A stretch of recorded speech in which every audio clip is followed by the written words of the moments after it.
Test, test. Is this working? Oh, wow. Hello. What up, guys?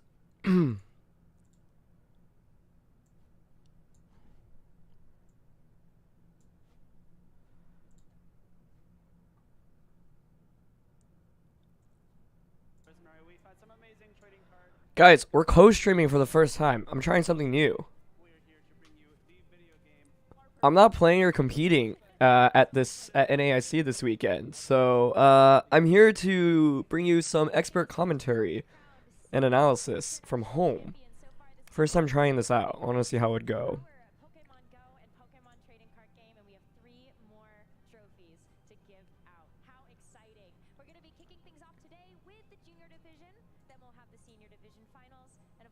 What does this mean? Alongside those trophies, we have some very cool prizes we have for all of our winners this weekend. The junior and senior champions will take home a prize of $5,000, and of course the Okay, this chat is not correct. Hold on. A lot of money on the line and a lot of championship points as well, as we are in our final event before the World Championship. Can I see you all? Yeah. My browser source is incorrect right now. 1 minute. 1 minute. This 2024 International Championships event has been showcasing electrifying Pokemon VG matches. Is this Evan's voice? Sounds like Evan. From around the globe have been competing for over 500. Oh, I can see you all. Yes, yes. I just need to add the chat so you guys can see yourselves. ETA until start, probably 10 minutes is my guess.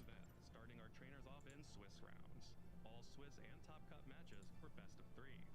The trainers earning 19 or more match points or placing in the top 32. Anyway, it's my first time trying it out. I've always wanted to co-stream because there's so many events that I can't make to in person, either as a player or a caster. Also, I'm just finishing up some lunch, so excuse me. I think it'd be really fun. That is Luca on the right screen. Is game 2 of the finals today? I think it is, right? Okay. Ah, here we go. NAIC audio is a little quiet. Yeah, that's intentional right now. I'll bump it up a little bit, but let's see, pop out chat. Just give me 1 sec, folks. It's intentionally quiet right now, guys. I will bump it up. Just give me 1 sec.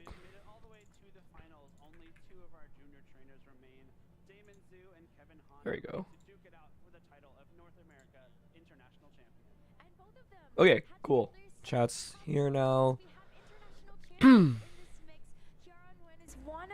actually curious on people's opinions, like during the matches, whether or not you'd prefer to hear like the commentators and the audio slightly, or you'd rather just like me mute it and speak over it. Curious on you guys' opinions. Anyway, I'm just gonna post about this on socials. This is very impromptu, but I've always wanted to do this, and like I'm playing at Worlds, so I was like, well, this is the last event before Worlds, so I might as well try it out. It's kind of unbelievable to think about that they're that young and they're that good. It's really not fair. Like, I wish I was that good when I was that young. I'm not even that good now. I'm not either, to be honest with you. But that's why we're here, and they are getting ready to take the stage in just a couple of moments. Audience, thank you so much for being with us throughout this North America International Championship. Let me just tweet about it, and then we're good to go. Show that you can still tune in and get those rewards for watching the stream, and also start maybe your own competitive journey. We've got some giveaways for the VGC, the TCG, and Go. And the very first one, go get your Porygon 2 that Nils Dunlop used to win the European International Championships earlier this year. The very last international Yes, with commentary, no need to mute, but more your analysis. I think the volume for the casters is good. Okay, good. Cool, cool, cool. I actually wanted, so we already have open team sheets, so there's 3 different finals that are happening, right? Junior division, senior division, and masters division finals, and so I actually have the juniors team sheets pulled up already. I guess right now the chat is blocking. Let me see if I can hide it real quick. Alright, chat, you're gonna disappear for a second, I apologize, but I want to cover the, I guess I could just move it as well.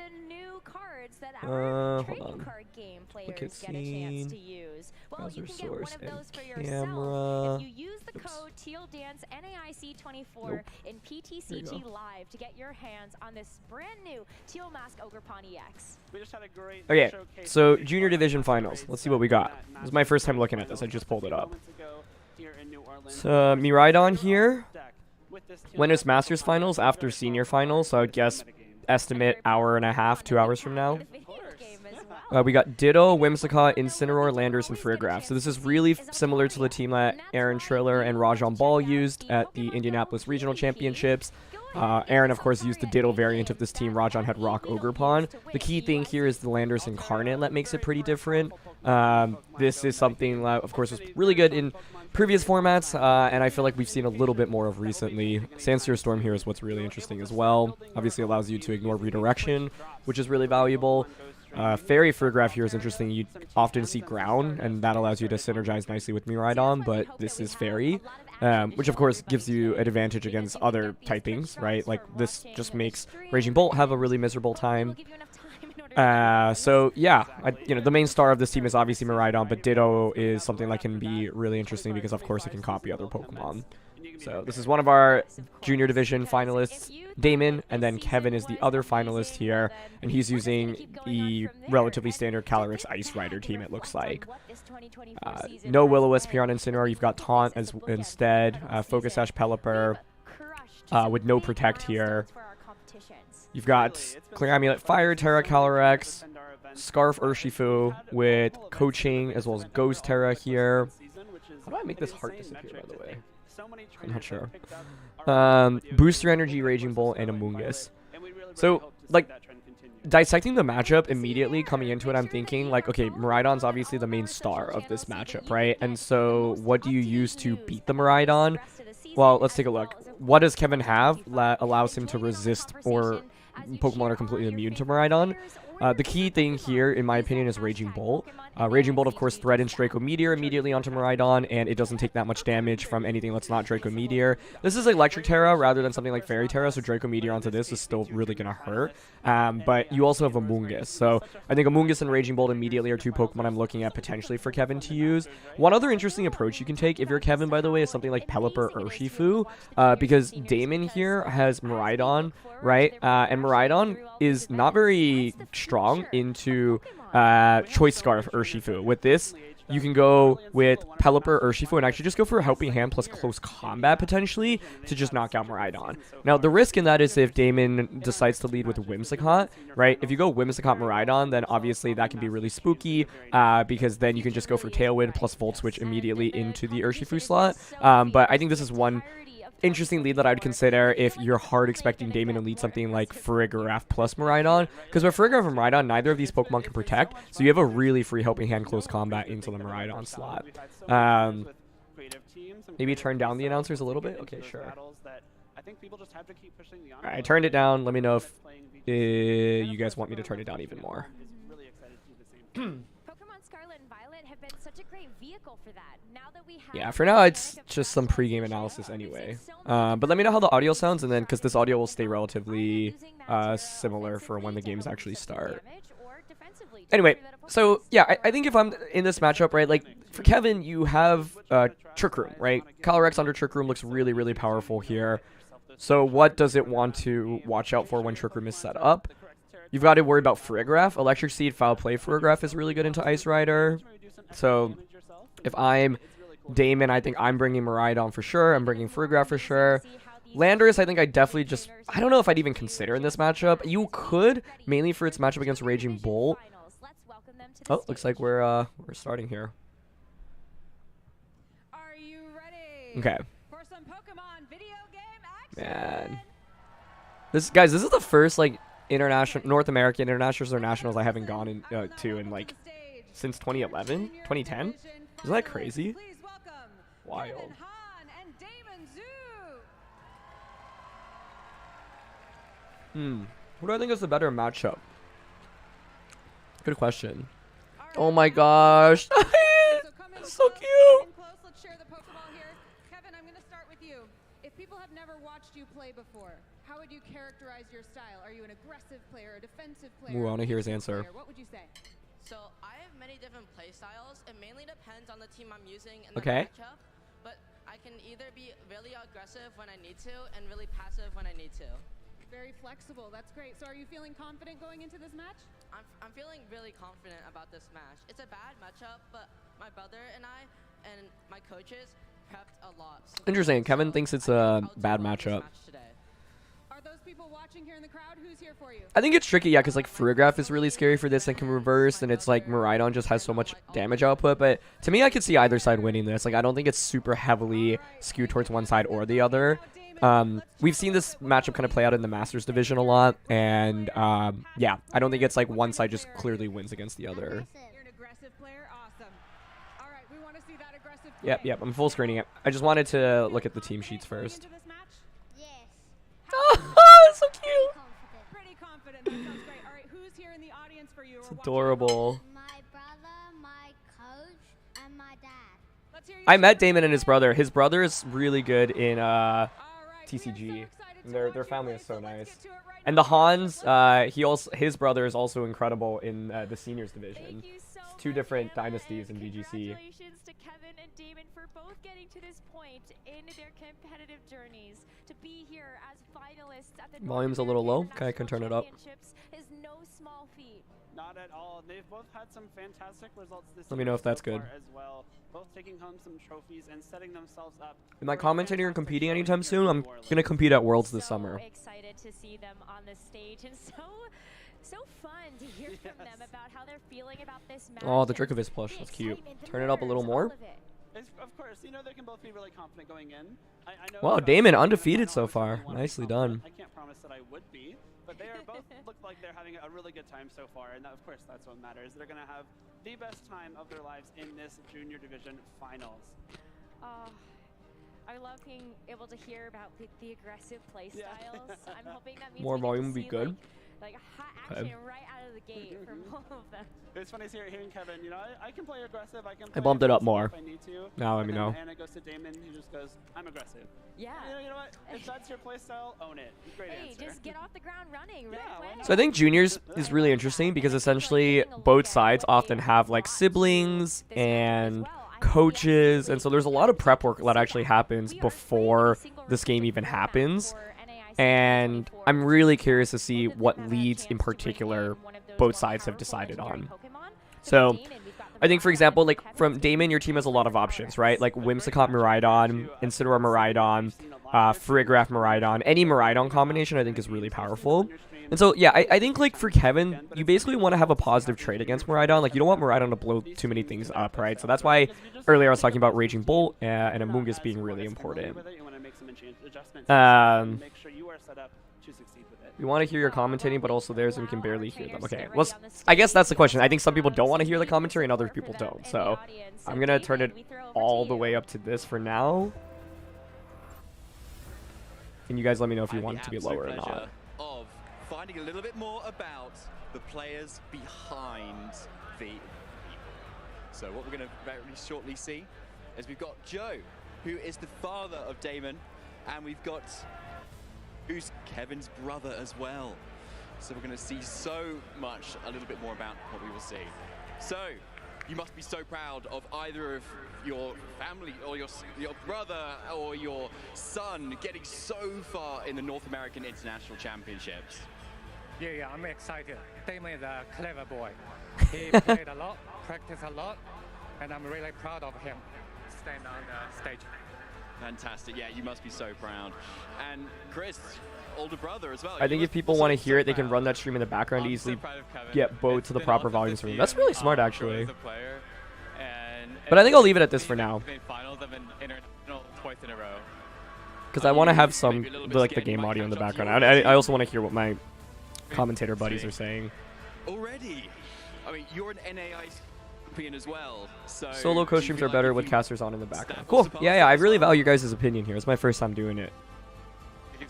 Hi, Evan. Okay, well, we'll see. Obviously, fingers crossed for both of them. I'm like a minute Now, behind the Twitch what is it stream. like Oh, coming interesting. from New Zealand all the way around the whole world? should I 'Cause refresh? It's just a little the massive stage. Is in the YouTube US. stream just an What's out that like a like? minute behind? That's weird. We just try to represent New Zealand everywhere in the world and to show them, even we don't have official big events, but we still got a lot of strong players. I think I'm just gonna keep it on YouTube. I like Exactly. watching on I YouTube like more than that fighting Twitch. talk there. And Chris, what does it feel like to have a brother actually be on the cusp of doing the back? Chris Hunt is a beast, dude. Because he's obviously won the He's gonna be so EUIC sick this in year as Masters. well, and could even do the Am I excited for Do you Worlds? think he can Yes, do it? yes, definitely. I definitely think Kevin can. We worked on this matchup so much, and he worked so hard as a player. I truly believe in him for this finals match. Amazing. Interesting. Yeah, YouTube is I'm always sure we behind. all believe in him. All right, All well, family guys, and don't check friends spoilers. We're just gonna watch here. I'd like to ask you both about what kind of your favorite memory is in terms of the Pokemon world that you've kind of been encompassed in when you're both of your family. I'll start with you, Joe. I think I just enjoy traveling with both of my sons. So and cute. Watch them stand in higher and higher stages. Amazing, thank you. And Also, yeah, Damon representing from New Zealand. I think How my sick is favorite, that? Like Pokemon memory for Kevin is EUIC. Just seeing him on the stage made me so Do you have any ideas proud, for my Worlds and team? the No. fact that he No, was able to I haven't bring thought it about home, Worlds yet. I'm was graduating amazing. from grad school thank this you week. so much, both of And I'm you. gonna travel for a Always bit great and then to go get the full prep insight mode of for the person Worlds. behind the player. Right, we're gonna get back to the casters and get shortly with this final. All right, let's see. Thank you I'm just so rooting much, for some good David. games. Both of these So families are excited to very, hear the very well support known of in both competitive of Pokemon. these players. You're gonna see these guys a lot more in the future. Like, it reminds me of when Brendan and I were in juniors and seniors, and like I think they're gonna continue to be beasts, and this is gonna be an awesome That finals. is absolutely the case. Damon has had some fantastic success. I didn't realize over Kevin in the won Oceania EUIC as circuit well. thus far Wow. this year, winning the Brisbane 7 Regional times regional Championships, making champion. it to the finals Holy in Melbourne, cow. Top 4 in Perth. Last year winning Sydney as well. Certainly no stranger to success at Thanks, the guys. Oceania Thanks. stage, I haven't and looking graduated to yet, improve but I'm that almost even there. further here in North America. And we have Kevin, who is coming off the back of winning the European International Championships. I just a studied couple of business. months I got an ago, MBA, and or also finishing my has MBA at 7 Stanford. regional champion I studied titles applied to math and his name, econ 4 of which in happened undergrad. this year, by the way. Not even to mention top 4 here at NAIC last year as well. And this is Kevin's final year in the junior division, so he's looking to go one is so further, cute. 2 further rather than last year, equal the success he Yeah, had these are in two London, like and big take names home the in NAIC trophy in kind his of last the chance in the juniors division. junior For division Damon, scene. The hope for the international cute. That championship Lugia title plush, is too. on Miraidon, a Pokemon that has been able to take the Regulation G meta by storm.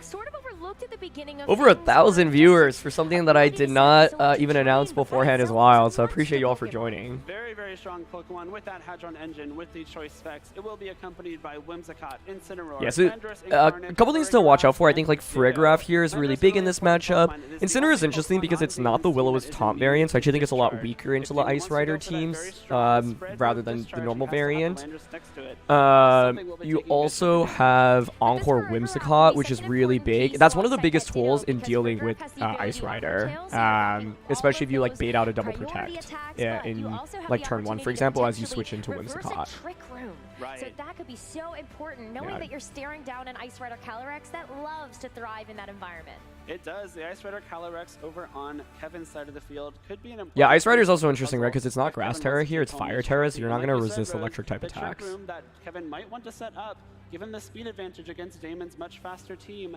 could be reversed by that Farigiraf. Of course, the Ice Rider Calyrex joined by Amoonguss, Oh, we're covering the Incineroar, Ice Rider Urshifu, set Rapid here, but Strike, yeah, Pelipper, and standard Raging stuff. Bolt. This is, as Kevin said, a tough matchup for him though, because on the one hand, I'm you actually- have I'm- this I- Miraidon like, that has I'm this tail of curious. support, and there's not Like, a I think lot the of Ice Rider Pokemon teams on can this definitely team that are handle gonna the resist the that. You look at the Miraidon Amoonguss teams, as a but I grass think like the type leads that in has turns the 1 and 2 potential really to set the body a pace. couple of those It's a question of like, attacks, do you but want to commit to the otherwise, slower everything mode else of is like gonna Ice take a Rider or lot of Amoonguss, damage. for example, and try to go for Trick Room? Incin, I think, really tough to bring here because of the threat of Farigiraf. If you lead Incineroar and Farigiraf switches in, this thing can just get dunked on. So I would be personally, if I were in Kevin's shoes, like I'm not sure I would bring the Incineroar, at least not in game 1 as a lead. Only possibly the Landorus on Damon's side, which is a flying type, will be floating off that terrain. could be immune, but I think you still kind of have to bring that Amoonguss, right? It's your best answer into that Miraidon. It's one of the few things that can resist those electric type attacks. But yeah, I think But if there is to me the lead anybody matchups are really important here, right? So it's like one of the leads that the Calyrex Ice Rider teams often go for against this is Ice Rider Amoonguss. And then so what you can do is, for example, lead something like Instant Miraidon on the other side, threaten Fake Out, and then like if you switch into Whimsicott on turn 1 with the Incineroar and they double protect, then you force Encore on the subsequent turn, right? So I think whether or not Damon will be like bring Whimsicott, whether or not he like brings it in the back is something to really pay attention to, because that's like a pretty high level play to make, right? The idea of like, oh, I'm gonna expect my opponent to double protect, so I'm just gonna hard pivot into Whimsicott. Kevin made it through Swiss with a 4-2 record, but Damon was the undefeated player. Yeah, so haven't dropped a single set So, up until let's this see. point, and still might be able to go one step Is this a further special to bracket for a claim younger that age group? international Yes, it is. championship title. Least favorite And legendary to off the match back up of a Pokemon against? like Ditto, a very difficult Pokemon to use because you have to think about Zamazenta I positioning. find really hard Ditto, to fight with against. that transform, is going to copy whatever is in front of it. If they had So no you wanna make divisions sure and that everyone you're thinking competed against about, each other, who okay, would what end do up I on like top? to I do think the copy? best And junior and how senior can I division actually players can give pivot the this best forward masters a run position for their so money. I can Oh, do here we go. just Okay, that. yep. So there's So Ice let's Rider get Amoonguss, the into lead I was game talking number about. 1 of the junior division finals here at Instead the of Instant 2024 Miraidon, though, it's going to be America Whimsicott International Miraidon. So Championship Whimsicott wants to, restricted, consider hitting Protect the here. field already. Discharge is a really interesting option. I think like a safe play could go is Electric Terror and just Volt Switch out immediately. So let's see. Yep, exactly. I like this a lot because then Whimsicott pressures Encore into Ice Rider next turn. That would take super effective damage. Well, we talked about Okay, let's see. Damon's aggressive play style. He likes to play this way, and that's exactly what we're going to see. Yeah, and so The like Terra Encore is Electric huge in this Encore matchup, well boosted right? all Because if of these Ice Rider electric goes for Trick attacks. Room, you can just Talk about reverse it the next multipliers, turn. modifiers, amplifiers, I like Damon's play a lot Pokemon's here on turn 1. I think damage, this is super protect safe. from the Whimsicott as well. What is Kevin going to do to respond? Yep. The So you range just get a counter, free one Volt Switch way off to here, try do to a lot of redirect damage. attacks from this Ice Rider Calyrex so we can start to get set up here. Honestly, So Discharge there could have been be the Volt nasty, Switch but into that slot instead. you don't KO. Big chunk of damage. What? That's a crit, right?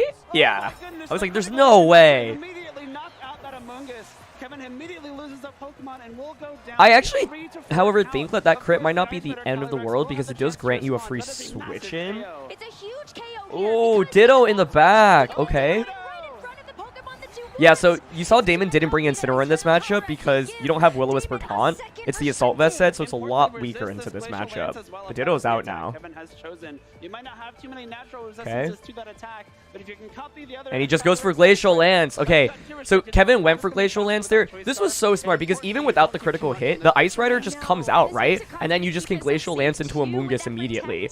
So Damon's Protector covers for Ice Rider going for a potential Trick Room, for example. This is one of the reasons why I was like, Kevin could opt for a faster mode, but I think Whimsicott Miraidon ends up being a really, really nice lead against most things Kevin could go for.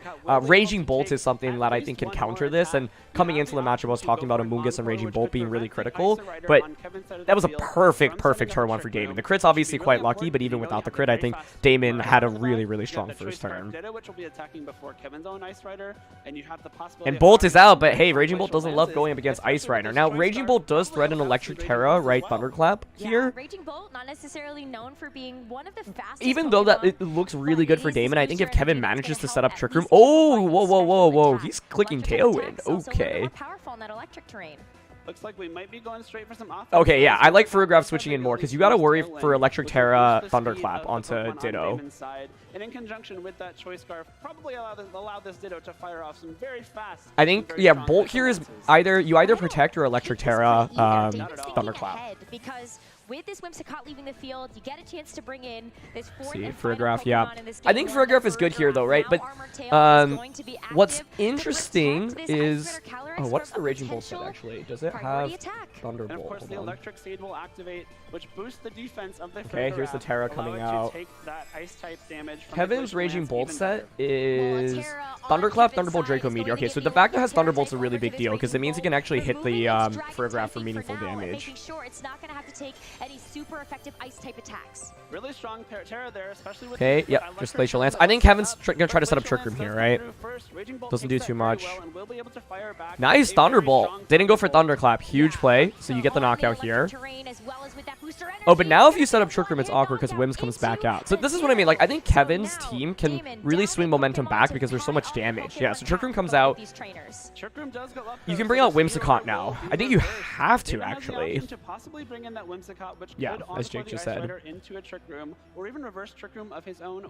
But this turn is spooky now, right? Because Ice Rider can just get around the Encore by switching out.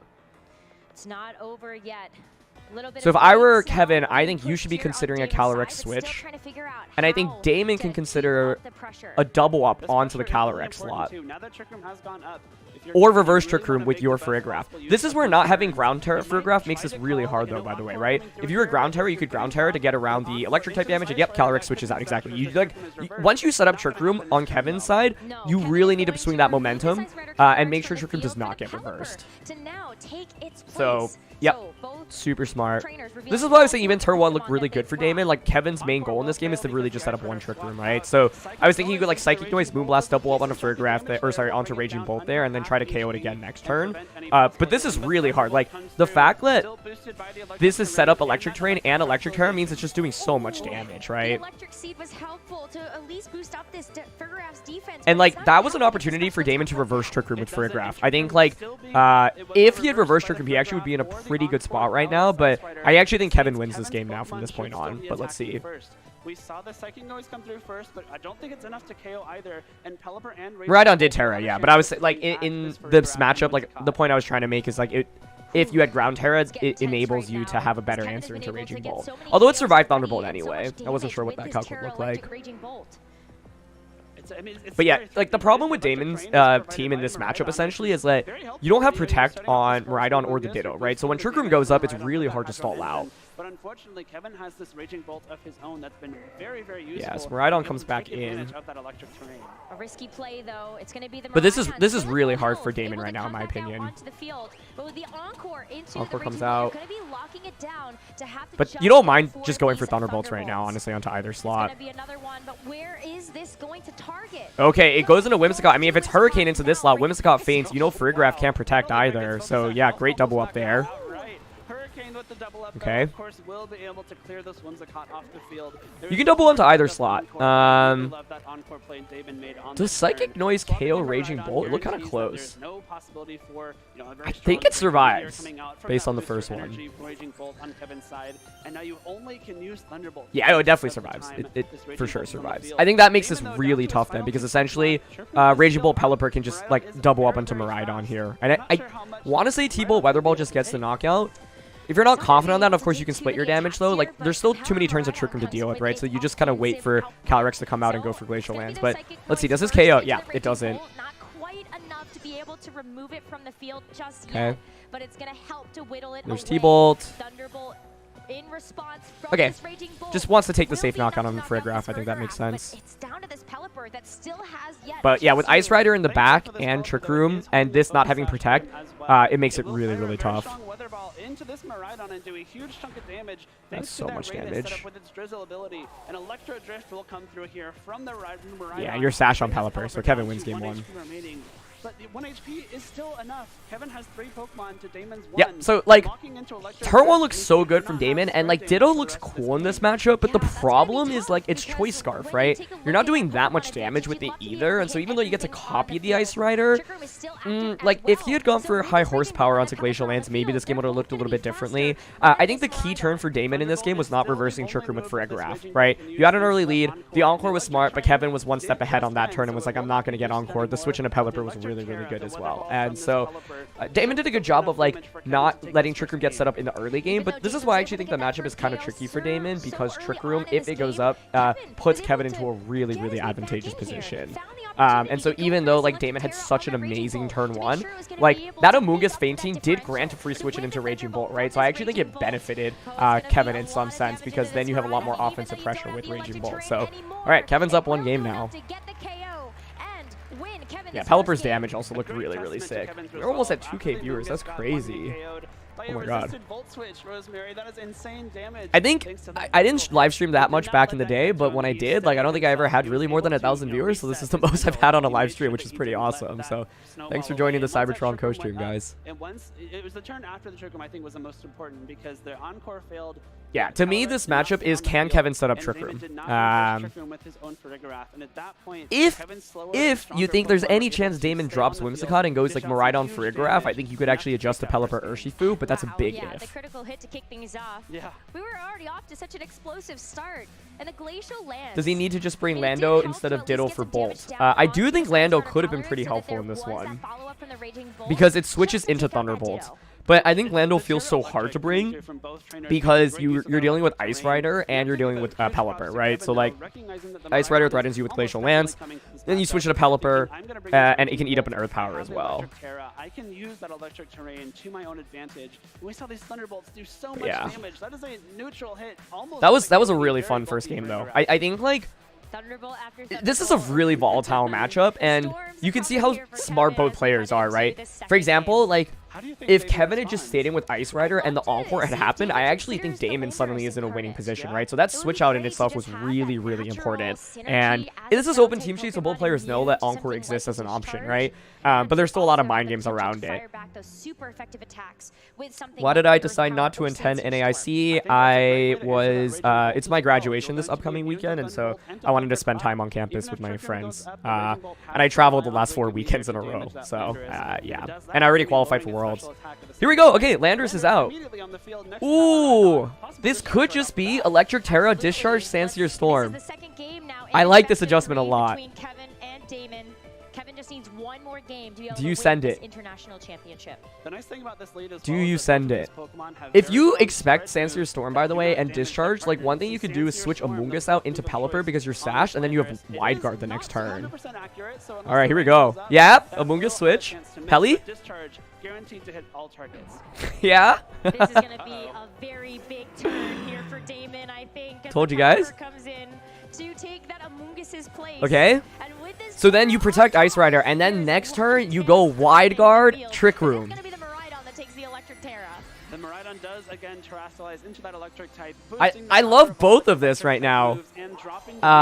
So what Damon could have done here was, yep, could have switched out into Whimsicott. On the field, and this Ice Rider Calyrex can sense the danger. Gonna go for the protectors. Yeah, Kevin, like this was his best response to the lead. Damon, I think, had the lead advantage here. Goes for what I think is really the safest play, but Kevin makes the, I think, one play that allows him to get around this. Does not do anything for a possible paralysis from this discharge. Yep, exactly. And now you have Wide Guard. So, if this is also huge, because if you're Kevin, do you set up Trick Room? Because you know Miraidon should switch out here, right? So what you could do is just go for Wide Guard Glacial Lance instead. And Wide Guard is an option on this Pelipper. Ooh. Wide Guard prevents all Okay, damage considering from any Sludge spread Bomb, yep. moves like the discharge Oh, and the he's Sandsear gonna Storm stay we in. just saw. We see Miraidon is locked in to discharge. Oh. Cannot use any other move and will be doing no Okay. damage this turn. So Wide Guard able to block the discharge that comes through, but there's still some follow-up that can happen from Paralysis this would have been really Landorus. spooky, yeah. We got a chance to see that it has a couple of those single target attacks, Okay. and so one of which is going to What be does Ice Rider this do? Sludge Is Bomb it that Trick ends up Room coming or out. is it Glacial It's Lance? gonna I do think both enough are to at least okay knock out this here. Pelipper, but this Ice Rider Calyrex has yet I to think move. Trick Room is totally fine here because you don't have to worry about Encore right now. Okay, yep, it's just Trick Room. I like Trick Room more here, personally. Because, like, so much about this matchup is just getting this one Trick Room up. Landorus is very, very, very scared of a possible Glacial Lance coming Bolt out. comes out. Okay. Kevin is able to bring out that ace from Really the safe now to Window just go Raging Glacial Bolt. Lance. This special attack boost from I this would booster probably energy just Glacial Lance so Electric important. Terra Bolt and then just Special attack Thunderbolt booster, into booster the energy. Again, Miraidon electric slot. terrain is up. You can take Protect, great I advantage think of you that, need to... especially in conjunction with a possible electric This is what's terra. really tough. I think it's so hard to stall out Trick Room right now. I would probably bring Ditto out first and hope that Kevin doesn't go Electric Terra T-Bolt into it to survive one turn, but I honestly think Kevin wins this game from this angle. That Peli switch turn 1 was so critical. Damon knows though that this Miraidon is going to be in. I think Damon played really well as well. Like, Kevin was just kind of one step ahead on 2 key turns throughout both games. 1,700 viewers, oh my god. Resistance of this Pelipper, but the same can be said for the Whimsicott and its own Okay. focus sash. Yep, he goes for Terra. And the reason you Terra here is you don't really need to fire Terra, Calyrex Ice Rider, right? That does not help you defensively whatsoever in this matchup, and Electric Terra plus T-Bolt plus Miraidon setting up terrain is just so powerful. Yeah, so I think it should just be T-Bolt, Glacial Lance. And there's just no way to stop this at this point. but it is going to be tough. Yeah, Ditto being scarfed makes it really hard for Damon in this matchup. Focus Ash nice, but this Raging Bolt. I think like Instant over Ditto may have given Damon an edge, right? If you had Instant over Ditto in this matchup, you could have switched it in this position. You have Assault Vest, so you survive Thunderbolt, and then you threaten Fake Out onto the Calyrex Ice Rider and Earth Power into the next one. So not having Ditto in this, or sorry, not having Instant in this matchup and bringing Ditto instead, I think punished Damon really heavily.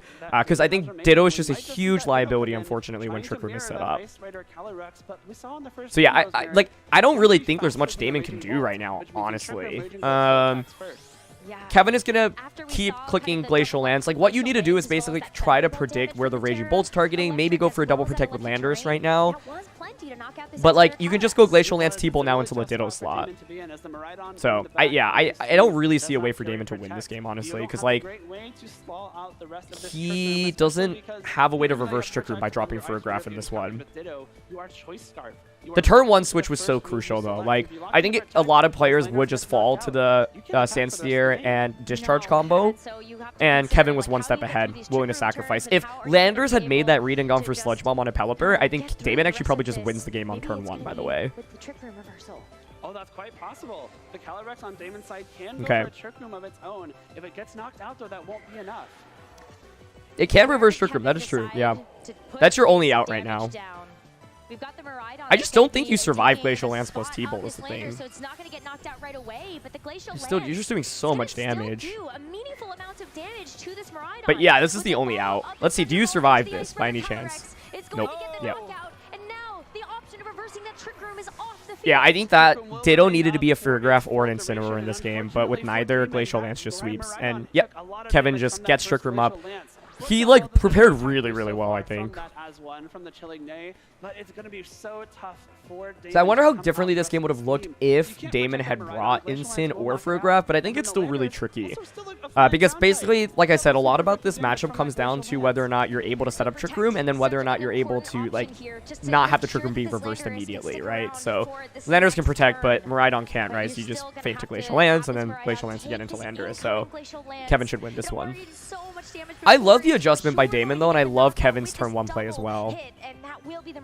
Like, yeah, really smart by both ends, and I think both players should feel proud of their play. It is a Chilling Neigh boost coming through on this Calyrex Ice Rider, +1 to its attack stat. Well done, Kevin, honestly, take a bow. T-Bolt into Lando. Yep. Still protects itself from all attacks this turn. Yeah, T-Bolt Protosynthesis in Electric Terrain, Terra Electric, it's a ridiculous combination, so that's the benefit of using this like more offensive booster bolt rather than Assault Vest. That's what he needed, though. It absolutely is. The double doesn't matter. Because you just fall in one move to the Ice Rider. The Landorus should be able to be the fastest thing on the field for the remainder. So yeah, Trick Room is stalled out, but it's too late. I don't even think Earth Power critical hit KOs Calyrex. Very bulky, even a critical hit might not be enough. Yeah, Jake just said that. 100% accurate. It has the potential to miss. Kevin, though, playing it safe, is going to remove this Raging Bolt so that the Amoonguss is going to take this hit instead. But Sandseer Storm going to be enough. Nope. Doesn't really matter. Yeah. And here's Glacial Lance. So Kevin has I wonder if Earth Power crit would have actually gotten the knockout. I think I like Raging Bolt staying in there more than just clicking Draco Meteor, but yeah, I don't know if it really makes too much of a difference here. Did I see Wo Qian getting to top cut? Definitely not. That team is already publicized. I'm going to record a video with it, ideally today or tomorrow. Congratulations, Kevin. Really well played. Huge shoutouts to Damon as well, because I think that he came with some really great game plans. Kevin showed expertise throughout this set. For example, turn 1, not going for Trick Room in game 1. That was a really big turn in itself. It's a winnable matchup. Rajan Ball versus Justin Burns showed that in Indy. Yeah, totally. That's what I was saying. I don't, like, it's interesting because Kevin was saying, like, he thought the matchup was not good in his favor. I feel like it really can feel fairly 50-50. It just kind of comes down to a couple key turns from both sides. But that's back-to-back international wins. That is really remarkable. These are not easy tournaments, and even though the younger divisions have fewer players, there's still a lot of remarkable players in both. And I'm so So excited to really, see really what fun. Damon is going Yeah, to shout outs be to Damon able for to bringing do that Maridon as we team. get a You know, chance it's to really look fast-paced, forward really into offensive. World But I Championships think and Kevin just had some 2025 very, very season. well prepared kind Big of threat at the lines World and Championships reaction. in Honolulu just a couple months from now. Would not at all be surprised to see Damon. Why or does one Kevin look a make lot huge younger than run the there other? as I would well. guess But because one Kevin, probably is a wow. lot younger than the other. 2 Junior international division is championship basically titles age this 10 and season, under, so sometimes you have 4 people as young, regional kids as young as like championship 5 titles. on the That is final an stage, and of incredible course, amount of success to 10-year-olds think as well. about. That's many more titles than I think a lot of us have ever had or will ever have in our career. So Kevin off to a great start with Pokemon, and it's going to be so cool. Yeah, to I see think how we like can translate basically that to the if World you make Championships, you can and make of some course big those calls if upcoming you're a senior Damon, division right? If runs you next season expect as the well. Pelly Oh, switching yeah. on turn 1 this turn What an specifically, electrifying and you go set, though. Sludge Bomb on a Pelipper, I think you 2-0 just for win the Kevin, game and right off the there. back of so many great plays from this raging bolt. Even after Damon Yeah, was if this up Sludge such Bomb an came one turn aggressive earlier start, when the the Protect Landers came and out, Maridon I think in that second Damon game. just It's legitimately interesting to see wins that from that point on, Kevin because then you Zala just Sandstorm wasn't afraid of Discharge, the and there's matchup, no way to but stop was that combination on kind of KOing dominated by everything. that raging bolt and But it's like you have to have the conviction to make that prediction, right? And you're down one game already. So I cannot express how like that one move choice of Sandstorm versus Sludge Bomb alone impacts this matchup. Boost from the Trastalization, the boost from the booster energy and photosynthesis. You saw Damon considering switching to Whimsicott turn 1 of game 2. That was another thing he could have considered. Imagine you go Volt Switch into Pelipper, like Earth Power, and then bring out Whimsicott, for example. Or just Hard Switch Whims. Try to put the pressure there onto Kevin. Was able to pressure out that Trick Room reversal. How did I get being into able to casting? copy that Cyber Color Exchange I just always knew I not was easy interested in for them to casting, use. especially because I How started so making fun to YouTube see Damon videos in use it. 2013, 14. One of the things you can do Pokemon with had the tryouts for Rangers, casters back in two of those 2014. super I strong expressed restricted interest, but I Pokemon. wasn't That's exactly what old happened enough in to both work of for the those company. You have games. to be 18. Unfortunately, not enough But to they knew I speed was up interested, the so in Electric 2016 when they had a Thunderbolt spot and the Glacial opened, Lens. Pokemon Glacial contacted me Lens is the directly and asked if final I was move of choice interested. here for Kevin to seal the deal. And an international championship I have not been to title New Zealand, but it's again actually under really his on top of belt. my list of places So I want to impressive, visit. Rosemary. Having the wherewithal to know exactly what to do in that matchup. Is he actually 4? No, I don't think he's 4, but I'm saying, like, you can theoretically have a 4-year-old, right? In the finals. Or just in the juniors division.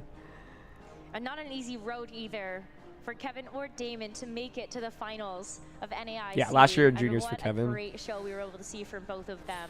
And Does Sheer end Force, cap Life Orb, to Sludge Bomb, and Terra Electric incredible Discharge on season for terrain both not of take out them. Amoonguss anyway? Of course, like you said, winning It does, but the reason why you don't want to go for that is because the Terra Electric Discharge might not knock out Ice Rider, and so if Ice Rider survives, then Amoonguss could protect and Ice Rider could Trick Room, for example. That's one possible play that Kevin could make. Yeah, I mean, even just the 2024 season, though, you got the bookends. You got the Pittsburgh Regional Championship title, and you also got the NAIC Championship. That was an awesome title. first game. I just, Yeah, I think like juniors, like it's so fun to see how they pilot teams and like look for really good plays.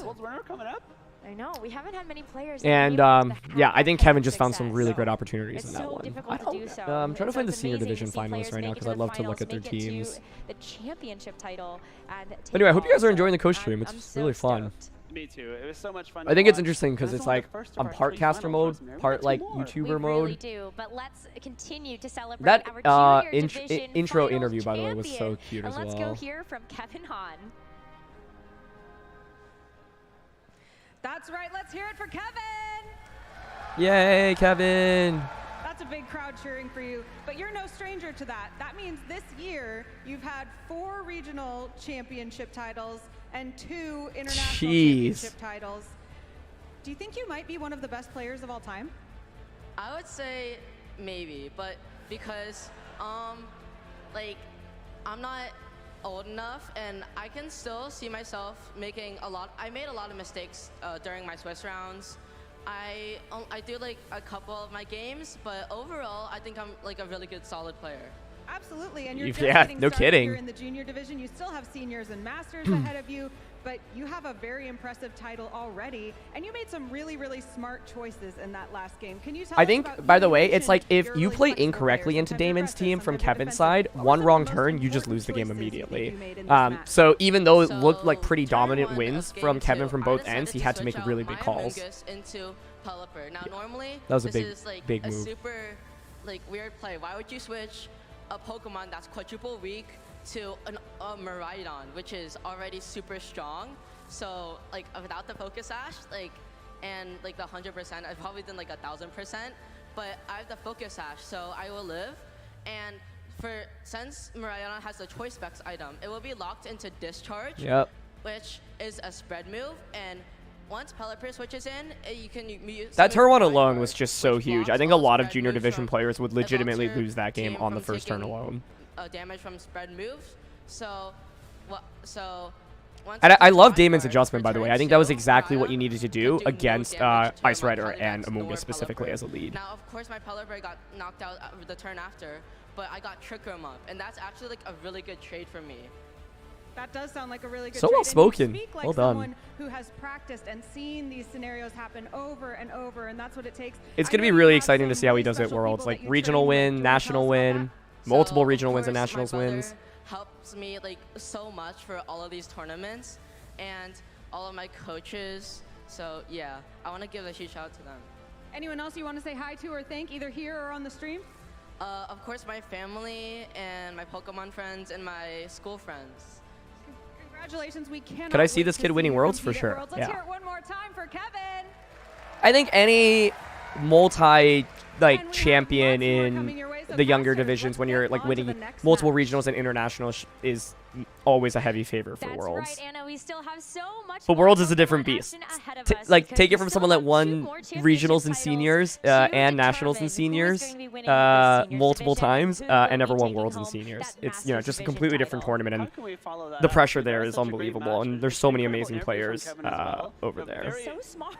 Very articulately describing that game 2 game plan. That is like a Masters level. What's the difference between thought seniors and process. So Masters? huge It's just congrats to age, Kevin. right? I So like can't senior wait to see division what he players does are generally in the between seniors and in age Masters. Hopefully 11 through he can play 14. down the Masters are line. But 15 plus. It's this based on the one for year seniors that you're division born in. Finals here at But, NAIC yeah. Rosemary. Very excited for this one as well. We have another Ice Rider matchup, but this time it's not going to be a Miraidon. It's going to be a battle of the horses. It is, and I think this is a matchup that a lot of people have been looking forward to, thinking about what Ooh, this okay, let's meta pull up has these looked cheat like. sheets. But it is Joshua Robertson, and Adam Coulson, Coulson. who have made their way through this. I haven't seen their seniors sheets at division all, so top let's 8 take a look. to the Joshua. finals. And this was after they had 6 rounds of Swiss they played through on Saturday. It was another 6-round Swiss set for these players in the senior division, just like the juniors. And we do know that Adam lost his first round of that Swiss match and has not lost since. Great way to rebound and hopefully continuing that momentum into this final match. I know, that's so hard to do as well. What do we You've have? already started with a loss. You have to have so much mental resilience You do. in order to make it through the rest of the day and through top cut, no less. It's Joshua so tough to make it all the way through the Robbins. tournament Nope. if you're winning every That's round. his Much less, Masters. you know, playing from the back foot right off the bat. If you want to make it out of the Swiss rounds in these divisions, you have to at least get 1 loss. 2 sometimes can make it through. We actually saw Kevin, our junior division champion, with those 2 losses, but 1 loss is guaranteed to make it into that top cut. So you start off. with Yeah, one the loss, you sheets gotta are win out, publicly and then available. Your fate is still in your own hands. But when you get that extra life, sometimes you got to take an inch and go a mile with I it. want to look at that Yeah. bracket And again. in my Interview from Kevin, it's like a senior matchup. I think this, but it Okay, is Joshua Robertson, Adam Robertson. Why can I not find his team sheet? Oh, it's because they're last names. I see. Okay, Adam C. Oh, it's basically the same Ice Rider team we just saw. Interesting. And then Joshua. Let's see, Joshua R. Joshua Robertson and Adam. I mean, it's been a major accomplishment. We know that everybody here is also still vying for that win. It's going to be amazing to see how we can follow up that juniors finals. Yeah, I mean, it's going to be so cool. We don't get to have any like discharge white guard plays anymore, but you get to see, you know, if Astral Barrage or Glacial Lance is going to be stronger of those 2 very, very strong spread moves from the Calyrex forms. I mean, a lot of eyes have been on both the Calyrex forms. True. Just starting at the beginning of our single Okay, meta. let's They're so see, powerful where because are they're we 100% at, accurate spread type attacks, Joshua? and Where are they the do a lot of damage. We got a seniors? great What the example of that in the junior finals. Back on Sword and Shield, they were 2 of the premier Pokemon to use in those restricted enabled formats. And of course, once we got the Regulation G rule set in Scarlet and Joshua. Violet, those were 2 of the very first Pokemon people Here we looked go. to. Miraidon. Ooh, Shadow Rider versus of Ice course, Rider. very Okay, strong that should be Pokemon, fun. But we're not going to focus on that one. Here, let me pull up the sheets for you guys. No, we are going to focus at the senior division finals that we have ahead of us and see which horse can come out on top and which player. Let's welcome them to the There's stage. 2. All right, let's get ready for your video game senior finals. So the main thing here is, oh, this is Kevin's team sheet. Your players are ready, so let's give them Spooky a plate, big Shadow Rider, welcome. Draining Kiss, Nasty Please Plot. welcome to the stage, Adam Coulson and Joshua Robinson.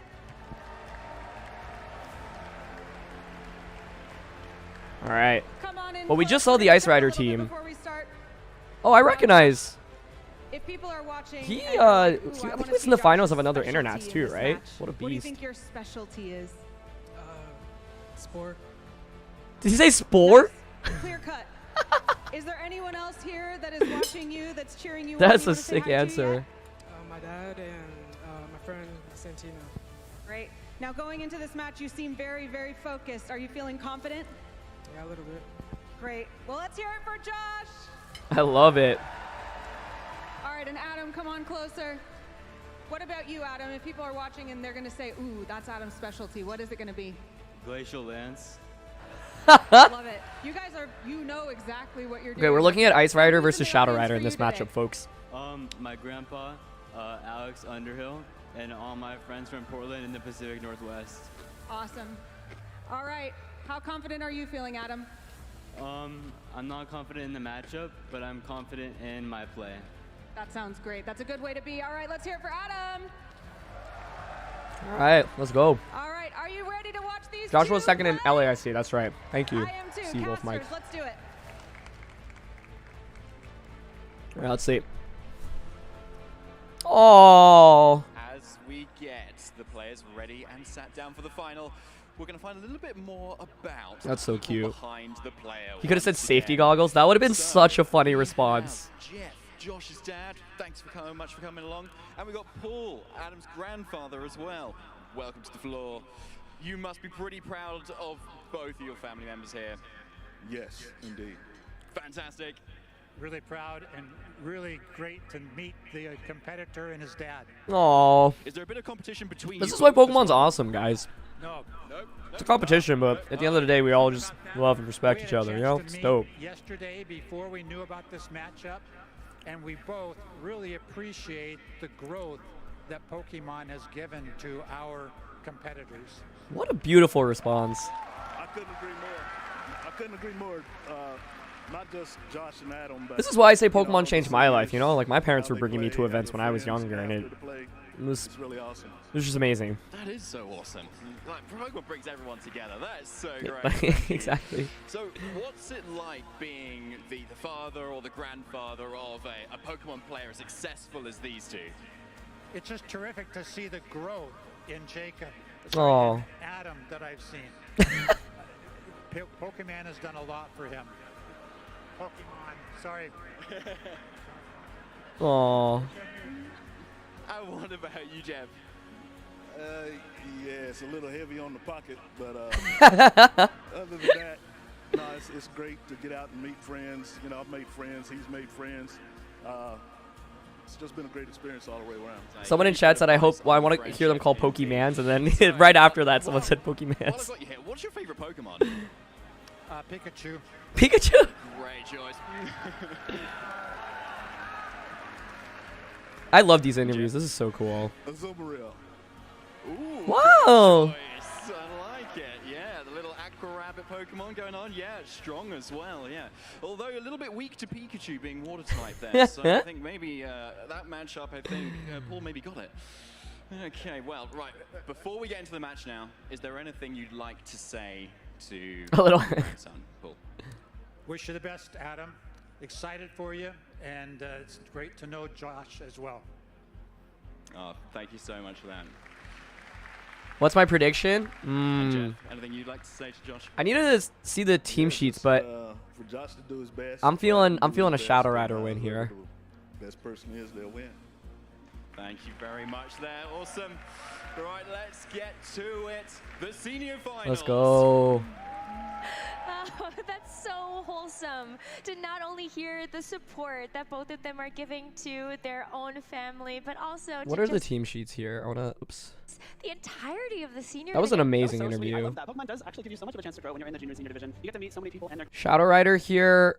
great There's families. wide. So And it's what's so great to see fascinating the about this support matchup is from both Josh's sides have dad, wide from guard. Adam's grandfather, Ooh, that they Covert are Cloak both here Amogus. today. But of course, now it's time to focus on our two players who are fighting for the title of North America International Champion. Joshua Well, yeah, Robinson both on of your these left have so many good has two accomplishments. regional Both titles have won to his regionals name and was before. a finalist at the Latin America International Championships this year. And what that story doesn't tell is that Joshua also won his very first regional he If Pregame goes up, you think Ice Rider wins? I think this matchup, the Shadow Rider team has a lot more answers to Pregame being set up than the previous one, because Joshua has Amoonguss. Wait, I thought it has Covert Cloak on Amoonguss. That's what it says on the team sheet, though, no? as well. So exciting to hear that Alex Underhill is one of those players that's in his corner. Somebody who has also had so much success. Yeah, this is Covert able to Cloak. help I'm maybe confused. pass that down here for They have Adam's Citrus play. on the Of course, visual. Alex is a great player in the Masters division and has some great success Huh. as a coach as well. Just really cool to see the influence that our Masters Both teams have wide guards, so I think Mianshaw and Pelipper come out from I both also love sides. the Azumarill plush there for Okay, yeah, it is His Covert dad Cloak with him Amoonguss. up on stage just a little bit there. It's really sweet. It is so nice to see as Joshua for this final. This Ensign is also huge. In the last matchup we saw, it was Assault Vest Ensign. This has Safety Goggles Will-O-Wisp, which is such a good tool against Calyrex Ice Rider. Paired up with a Pokemon like Mienshao, maybe one we haven't seen in quite some time, but really great to focus in on those fighting type attacks and also. I think the top 4 here look really, really good. Feint could be a really important move here. It does break, protect. You could, I don't know. I think Rillaboom and Bolt are both bringable in this matchup. I personally would probably index a little bit more heavily on the top 4. The downside of the top 4 is then you have less damage and you rely more on Shadow Rider for damage. Use those Astral Barrages to greatest effect.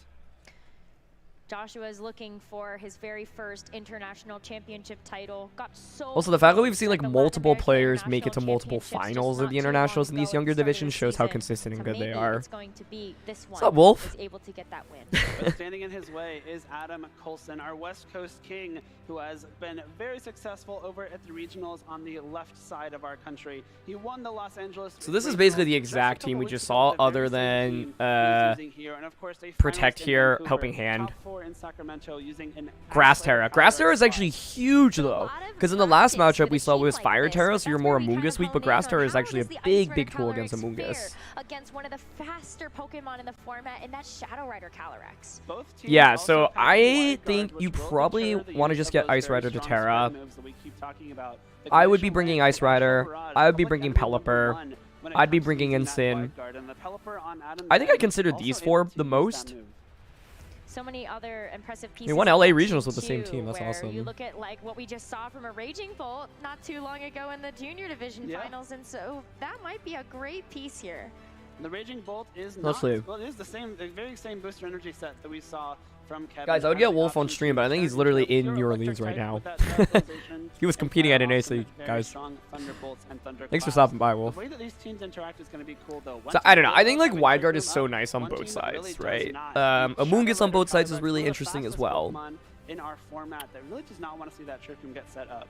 Yeah, and Josh's team is really looking at the almost 2K viewers, guys. What the heck? 1974. That's nuts. On this side, outside of maybe some of those priority attacks, thanks for joining.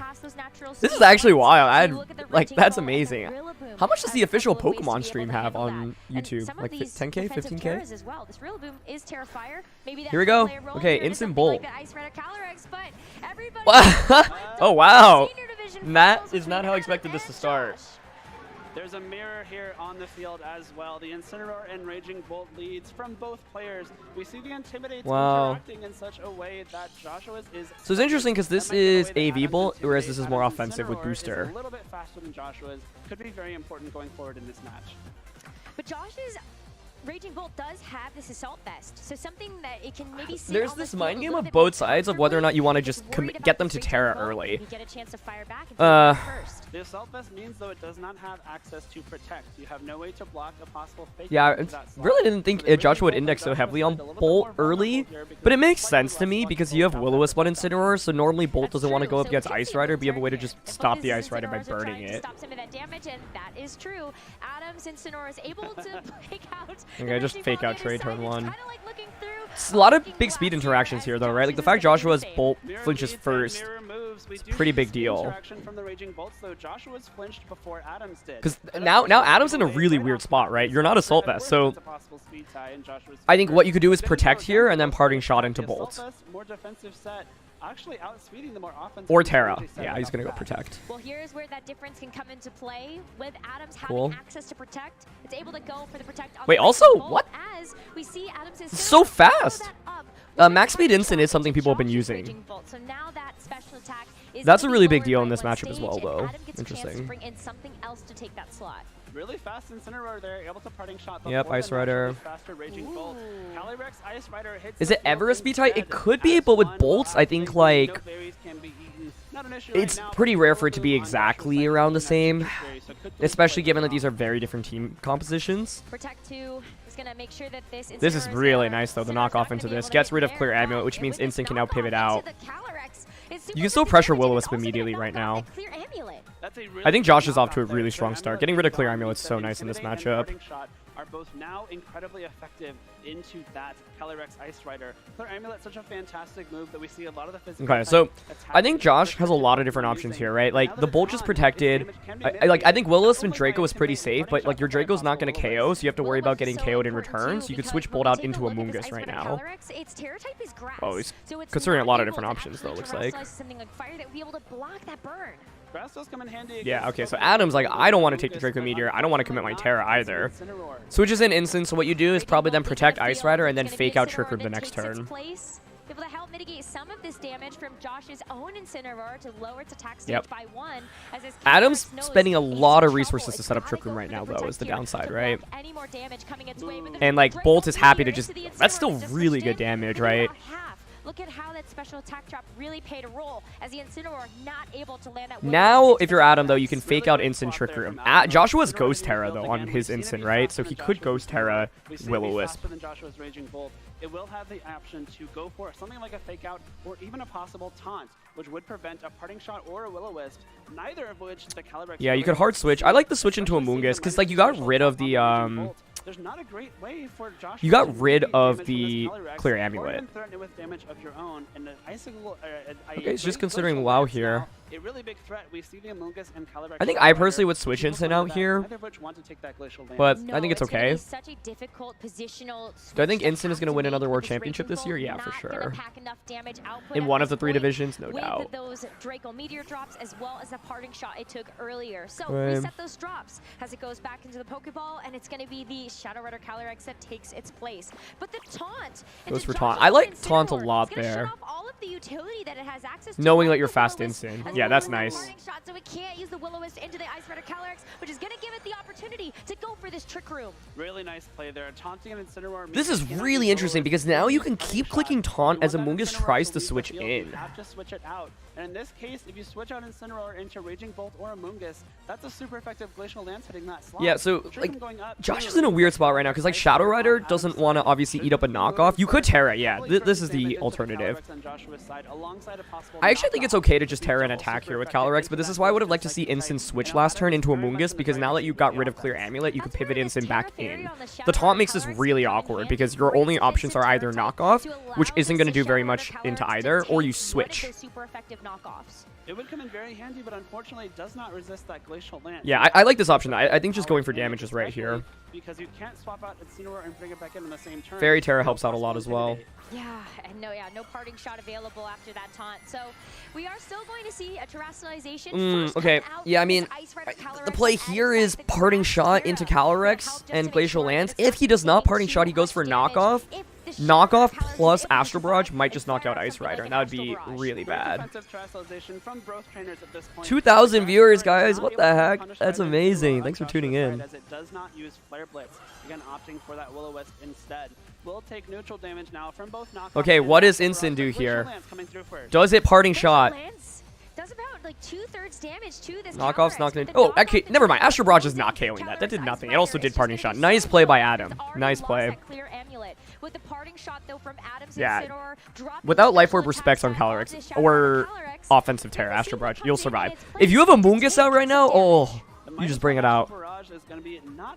But it's Bolt, okay. Really great parting shot there from Adam because that. Yeah, this is taking it 100%. Yeah, that wasn't even close. But if you're Joshua, that's not enough. This taunt, fast instant, is so big in this matchup. Very healthy. Because it was able to parting shot Bolt first, switch out, and be able to, like, this taunt is so huge. For the long haul here as we take a look at how Josh is going to navigate these Trick Room turns. It's just tough. What can you do? This is where Instant not having Flare Blitz feels so sad, right? So what do you even do if you're Joshua? I think like you have to protect Calyrex right now.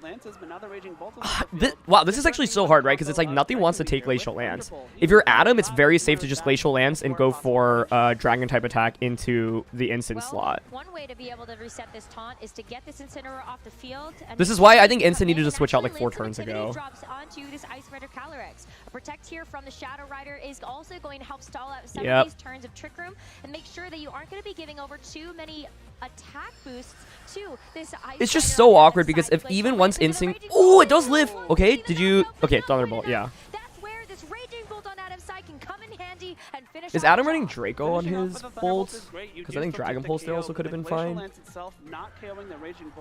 But either way, yeah, great play. Yeah, you have to bring Instant back out because Amoonguss... Nah, you can't bring Amoonguss in because it just gets Glacial Lanced. And Amoonguss I don't think KOs Calyrex. Thankfully, though, the Raging Bolt is the one that got the KO. 2 turns. So, yeah, you... Ooh, go for parting shot. Switching to Amoonguss makes... Huge dividends here. Absolutely. And you also now have the opportunity to use... Yeah, I don't know. I think I would fake out Calyrex here and then switch Calyrex into Amoonguss. That's going to be really important here. Which one do you fake out? Both of them probably can KO this Calyrex, and in this case, you're actually not letting it get KO'd at all, swapping it out instead. Joshua, like, don't discount a late Calyrex Shadow Rider endgame. Yeah, I don't know if I love the lack of fake out there. Take this hit, but look at how this Intimidate drop is really helping out to make sure this Amoonguss can stick around. The parting shot. Okay, although if it's just Thunderbolt into Amoonguss, this is actually fine.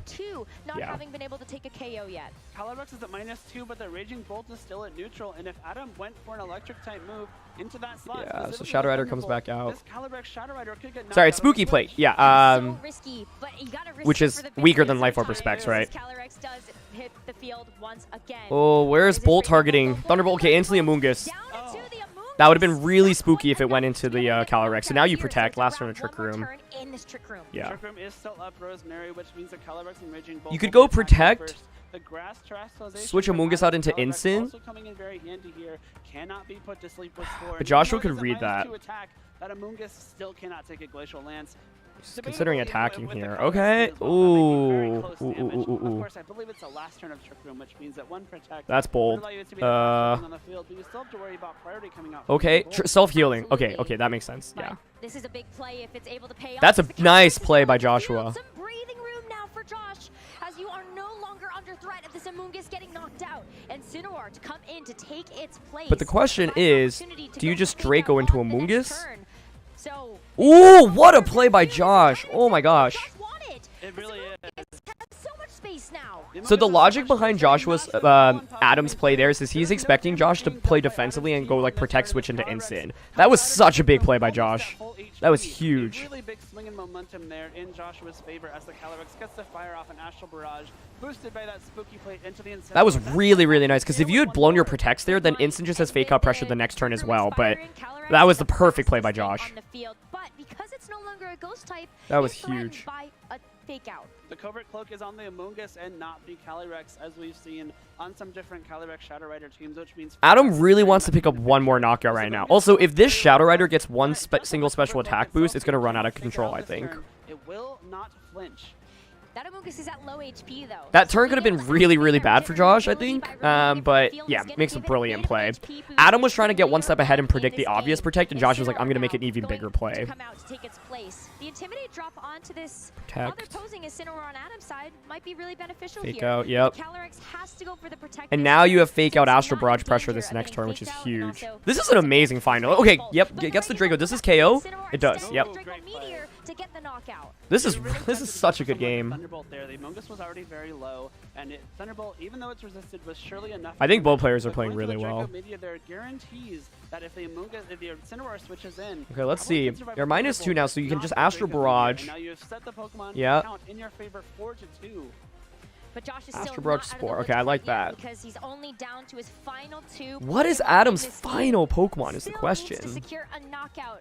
on Adam's side, who still has 4 remaining. You very much can, though. The Calyrex on Adam's side is pretty low on HP. I think it was down in that yellow HP range. Is there also any chance Instant survives Astral Barrage? I think it could. If you're able to fire off an Astral Barrage here, that If it low rolls? in terms of getting that +1 boost. Neither protect. Well, let's find out if it's going to be enough. Oh, is it enough?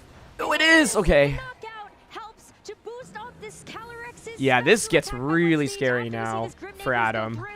And we also know that the Raging Bolt not going to be. Oh, and a Draco miss. I'm not sure how much of a difference that makes because I don't think that's KOing anyway. But what is the last one? Turn for Adam there. The Astral Barrage taking the KO and the Draco Pelipper? missing the Amoonguss with the -2 special attack. Maybe not enough for a KO, but any damage into Amoonguss is always appreciated. That very bulky Pokemon with no recovery left. I think Josh wins this. And of course, +1 Calyrex Shadow Rider If it's on Pelly, becomes I mean, a massive threat. you're sad. It is Urshifu. Yeah. That's the power of one of these. But this is Scarf Urshifu, so Amoonguss just Rage Powder and you Astral Barrage and you win. It's over. Yeah, Calyrex wins game 1. That side Pollen Puff Astral Barrage turn was what won Joshua this game. And I think Adam's play was totally fine to try to respond to just a protect instant switch. But Joshua is one step ahead, and to me, that is the most pivotal turn of this game. Which will come through and protect the Calyrex Shadow Rider. All right, so Urshifu having to lock into the close combat. Yeah, it doesn't KO. Is going to be able to chip away at the Amoonguss just a little bit, but there's this unfortunate side effect that you're going to drop your special defense in the process. So Calyrex firing back with this. This is just Calyrex picking up 4 knockouts. Yeah. This is why this Pokemon is so dang good. Neither side brought Wide Guard, which is shocking to me. I think if Adam had Amoonguss or Pelipper in this game over Urshifu, would have given him a better shot throughout the course of the game. But Urshifu was not the best last option here. This is an amazing game, though. I think both sides play fantastically. Crazy Rosemary. Who needs a nasty plot when you just take KOs? Exactly. It's kind of like having your own. This Calyrex is up to some funny business, that's for sure. And for Josh, that will be the game #1 in this best of 3 series. Wow. Really, really well played by Josh. The beginning of that game a little bit more tenuous as the Trick'em did go up, and Adam. What a game! That was phenomenal. Lances. It looks like Joshua was in a really tough defensive position when that Calyrex Shadow Rider was on the field. But the Incineroar knocking off the Clear Amulet early on in that game. Guys, I'm just trying to figure out if I can make it any less laggy. I saw some comments about that. My bad. First time co-streaming, so I'm still gonna figure out technical stuff. Into the Raging Bolt swapping in meant that it never got an attack boost. Yeah. And off the that was such a good game. That side Pollen Puff was so nasty because like Adam could have gotten the knockout onto Amoonguss that turn. If you knock out Amoonguss there, by the way, Urshifu in the back just wins you the game, I think. So I actually don't think Urshifu was a terrible brain, but in order, you need to set Urshifu up for the win condition, which is eliminating Amoonguss. If Amoonguss exists, you're not going to be able to get very much value out of Urshifu. Knockoff is such a great move, Rosemary. A lot of Pokemon. So to me, that turn, like, basically, like Adam was basically expecting Joshua to like either double protect or protect Calyrex and pivot Amoonguss out into Incineroar, right? And he knows that he has the faster Incineroar as Trick Room is about to expire. So his play makes so much sense, but Joshua finds like the one play that covers for what Adam did in that situation. If Adam just went for the obvious Glacial Lance play there, it would have knocked out Amoonguss, and then I think Adam actually probably just wins the game because you have Scarf Urshifu into a Calyrex Shadow Rider as well as an instant in the end game. Of course, if you have to take sacrificing the Raging Bolt to win the such game, an awesome game. Easy trade any day of the week. Hi Faye, thanks for tuning in. And I saw your tweet, it was really, really kind. Thank you so much. Try to trade damage slightly differently going into this match. Maybe if you're Adam, you realize maybe I need to focus more on offense right off the bat because I had some really great offense. Where's the suit? I'm not wearing a suit because it's so hot in my room and I don't have the AC on right now. Let's find out, shall we? As, here we go. Stream is 25 seconds behind chat. Do I have a delay? Yeah, I think I might have one that I just didn't take off from a previous stream. Surprised both players actually just want to run it back here. Okay. But I think it makes sense. I think Adam's probably thinking, hey, I had a lot of tools to win that last game. So, okay, same 4 from Joshua here. You have the faster fake out, which can allow you to flinch something before Joshua can, and it gives you so much more flexibility in this match. But what's going to happen on Let's this see. turn 1? You think it's going to be the same thing? You have to imagine like faking out. The VOD isn't behind right now. There's just a okay. Raging Bolt goes for Protect. The Protect's coming out from Raging Bolt on Adam's end. Yeah, already. Yeah, fake out. I mean, I think they might just run it back from how the first game went. Ooh! I love that play. The immediate taunt. Taunt played such a pivotal role in that last game. Joshua also makes a nice play and does not go for the Draco this time. Oh, both players are playing so fast right now. I like knockoff Draco here. I think that's really safe. I don't think I love Adam leading Raging Bolt both times, but it's just tough because it's just so weak into the opposing Bolt, given that you're slower. Can it survive? That's the thing. Without the assault vest on Adams, it might be Okay, so no switch this time, meaning that the Bolt on the other side is just going to eat up a huge Draco Meteor. But is it just Ice Rider switching back in? Because then it just eats up knockoff again. The opportunity to still go for some damage here with these Raging Bolt. Yeah. Let's see what happens when this Calyrex comes out. A very, I agree, this is very risky. switch indeed, as it had to take the knockoff on the income in that game number 1. And the Incineroar on Joshua's end is taunted. It can only This is going to do so much. It's not going to KO, but like, oh my gosh. Wow. That's still so much damage. Shot is able to help out so that Adam is able to fire off this Thunderbolt. It's good damage. Okay. It's just so much damage trades, and the knockoff clear amulet removed once again. Now, like, the nice part is you cannot parting shot now. I don't know. I wanted to see Instant switch out last time he was in this position. So yeah, I'm glad he's considering it this time, because I think staying with Instant made the game a lot harder for Joshua in that last one. But Joshua's Raging Bolt still at full HP. Still, oh, this could be a huge turn for Adam if he decides to just go for Glacial Lance and send it with damage. But I think you could also pivot into Instant or Amoonguss here in Trick Room. Yeah. Adam's Raging Bolt feels the pressure. There's going to be this Incineroar. Okay. It's going to hopefully take some of that damage, or at the very least help to make sure that Incineroar Instant's can't gonna do go into too Ice much Rider on the now. return. After taking that Intimidate drop, though, Josh is able to reset. Or sorry, a Shadow Rider. I As assume you he's Trick going Room to be the here. switch out into the Shadow Rider Calyrex. But Glacial Lance would be pretty powerful here too. Glacial Lance. If that is the move Adam has selected here, a lot of damage could be coming out this turn. Oh, he sends the Terra. Huh. Right off the bat, though. I think he just wanted to make sure Draco plus knockoff doesn't KO, which I think is fair. I'm not sure I would have knocked out anyway, given that you already lost your item and Draco was at -2, but I think it still makes sense because you just want to guarantee Trick Room being set up. From this Raging Bolt, if it stays on the field and tries to go for a electric type attack, but it's just a Draco Meteor again, and VOD is still lagging. Yeah, I don't think there's anything I can do about it right now, unfortunately. a ton of damage. Trick Room does go up though, which means the speed is now in this Calyrex Ice Rider's favor. The Calyrex Shadow Rider Protect again, switch into scared Instant. of the Glacial Lance Ooh, and it's thinking knockoff about just going for... combination. And this Raging Bolt I like it. minus Okay, 5 so the special idea attack here is is just to gonna sack go Bolt so for that you get Instant in for free. That is the logic if you want to stay in with Bolt. Do I try to get this off the I field? personally think it's fine to Protect switch into I'm not Instant. doing any damage with this slot, and of course, it is possibly food for a Glacial Lance. Okay, let's see. boost. But Josh was so okay with sacrificing this Raging Bolt in Whoa. that first game. Okay, predicting Fairy Terra there. He tried to big fake out the call out. Calyrex. Yeah, kind of hoping that it was going to terrestrialize in that turn, but not going to do so. So the Protect's going to help How keep well does it Bolt safe. take this if it Glacial can? Lance firing off from this Ice Rider Calyrex into the Raging Oh Bolt. my... I'm on 1 HP. Okay. Someone gets a chance to fire off this Draco Meteor. That is a really bad survival, actually. You wanted the free switch in there. No critical hit, but And so now, yeah, Joshua's like, okay, I'm going to send it, go for damage here. Raging Bolt outside of Trick Room. Raging Bolt might have If the I option were to Josh, get I would have damage wanted that with to Incineroar. feign, If but it's you are a slowly field stalling out in Trick Room, which is good. Obviously, having 1 HP, a Glacial Lance will be able to take it Really, out, really risky but to not the go Glacial for a Lance Terra here not with KOing this Calyrex. turn means again, it is not getting that chilling Yeah, I think you have boost. to. The Calyrex, we saw it take 1 Glacial Lance, about 2/3 of its HP all the way down with that first Glacial Lance in game 1. Switching now, But yeah. without that boost, should be able to survive at least. I would have liked to 4 just see and this be switch able in to last fire turn, off and honestly. get I that didn't think it down. was... I thought it was relatively safe. Raging Bolt at this point, maybe you want to keep it around to get off one more big Draco Meteor at some point in this game. So Josh is going to reserve it for now.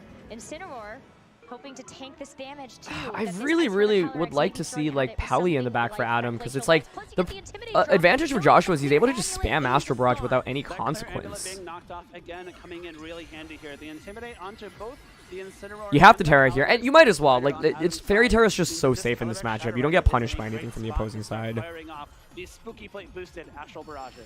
Glacial Lance first should for sure be able to survive this. So much and damage. Incineroar is able to take that as well. Crit on Incin. That was a critical hit. Yeah. That is insane. Okay. Taunt is interesting because it denies Protect now. This Shadow Rider Calyrex means it will not be able to go for something like a nasty plot, but that is not what it has selected. It is just the Astral Barrage to knock out this Incineroar and get this Shadow. This is getting really dangerous for Adam. You are very, very low at HP at this point, and it's looking unlikely he'll be able to set up a second Trick Room. And Trick Room is still up. So if Adam brings in something that is going to be slower and stronger, it has the option to swing at this Calyrex for some big damage. Still not seeing what Adam's fourth one is. One thing at a time. So either Raging Bolt or Calyrex Ice Rider. He's just gonna fake out Astral? Yeah. Glacial Lance to less than half HP. So it makes sense for Josh to want to try to lock in the fake out. I really wanted to see Adam bring Amoonguss or Pelipper here, honestly. Because I feel like both of them would have been pretty good in this spot. But I think Shadow Rider just wins. I don't know how you respond to this turn unless you get a crit with Glacial Lance. In the Shadow Rider, but the Protect is good. Really great because this good Protect though, yeah, that keeps him in the game. Very tempted to go for fake out into that slot. Adam reads into that nicely, and the Raging Bolt will not take any damage this turn. You're not gonna get the knockout onto Calyrex here. Yep. Incineroar gets knocked out, but Calyrex hangs on. And that's the important piece here. This is so close, but I think I don't see how Adam's last Pokemon plays a huge pivotal role right now. Be able to survive because this Astral Barrage is at +1 special attack, and that Ice Rider Calyrex doesn't have too much more HP on it. So as this Astral Barrage connects, like if it's just Urshifu in the back again, I think the game is just over. Because it's just Amoonguss bringing in Rage Powder Astral Barrage. So, like, did Adam make a mix-up for his fourth Pokemon, or was he just like, you know what, Urshifu was fine in the last one, I just didn't properly set it up. Yep, you go Amoonguss here. That's it. That's over. Rage Powder Astral. Means that Choice Scarf not going to be very handy. It's not going to be very handy here, and there's also no opportunity to actually work away from something. You just like Rage Powder Astral, right? Of course, there's no Grass Terastallization available. Yeah, I'm really surprised neither brought Wide Guard. I think it makes more sense for Joshua. I think Adam Pelipper would have been so good over Ursh both games. Yeah, you just go for Thunderclap and hope that Joshua messes up, but Josh isn't going to make that mistake. So the Calyrex with this Astral Barrage able to move before this Urshifu is able to secure a GG. knockout, and that's the game. Josh, the honor, the glory, the redemption is his as he takes this game and becomes I love to see that handshake. 2024 North America International Champion. What a great That was a really, really fun set. I think like both sides had the tools to win for sure. Game one, I mean, this turn, like, hold on. But Josh's Let's see, that last turn on the Trick Room was incredible. Okay, it's not letting me play it. Come on. First or second. Those were some incredible plays. Where was it? Will be attacking first. This turn. Yeah, it was this turn. Also coming in very handy here. Cannot be put to sleep with score. Even though it is a -2 attack, would allow you to be the yeah, what a play this was. Absolutely. But this is a big play if it's able to pay off. The Calyrex is going to leave the field. Some breathing room now for Josh. As you are no longer like, I think if you just Glacial Lance there in response to this with Ursh in the back, you just win. But this was just phenomenal job. Comes out of Trick Room almost at full HP. A really big swing of momentum there in Joshua's favor as the Calyrex gets the fire off an Astral Barrage, boosted by that spooky play into the Incineroar. That might actually KO with one more. It might, and with the Trick Room expiring, Calyrex fastest. Yeah, guys, I don't know why I am dropping so many frames, so I'll try to figure that out next time I do a stream. But there is definitely some lag coming out from my end. But thanks for bearing with the technical difficulties. Knowing that Amoonguss was still waiting in the back, ready to come in. Yeah, I really wanted to see Pelly here, but I think the fast taunt Incin was huge in this matchup. Raging Bolt being faster against Adam's Bolt was also a really big deal. Alright, Master Finals coming up. Also, I'm going to turn the AC on in my room for a bit. It might be a little bit loud, but... With those two Glacial Lances in crucial turns. If it got knocked out in either of those games, I think that could play out very differently. A couple of sugar cubes for that Shadow Rider. Could be a bitrate issue. That might be it, honestly. KO after KO after survival from these Glacial Lances. I think you are probably right with that. I can't change it right now, so I'd have to do it for the future stream. But I want to give But yeah, the fact we have 2,000 people tuning in when I did not announce this and did it last second is insane. Finals in an international championship, and it is first season of playing Pokemon. That is amazing. Absolutely, not at all shocking to see Adam in this position based on his success. Just what a fun set though this was. This is where like Raging Bolt EVs make a big difference, and some people have been running timid max speed. Really curious. What a phenomenal season. What a phenomenal tournament for both of these trainers. Congratulations to Josh, though, for that first international championship. Second place at Internets and then now first. Amazing job.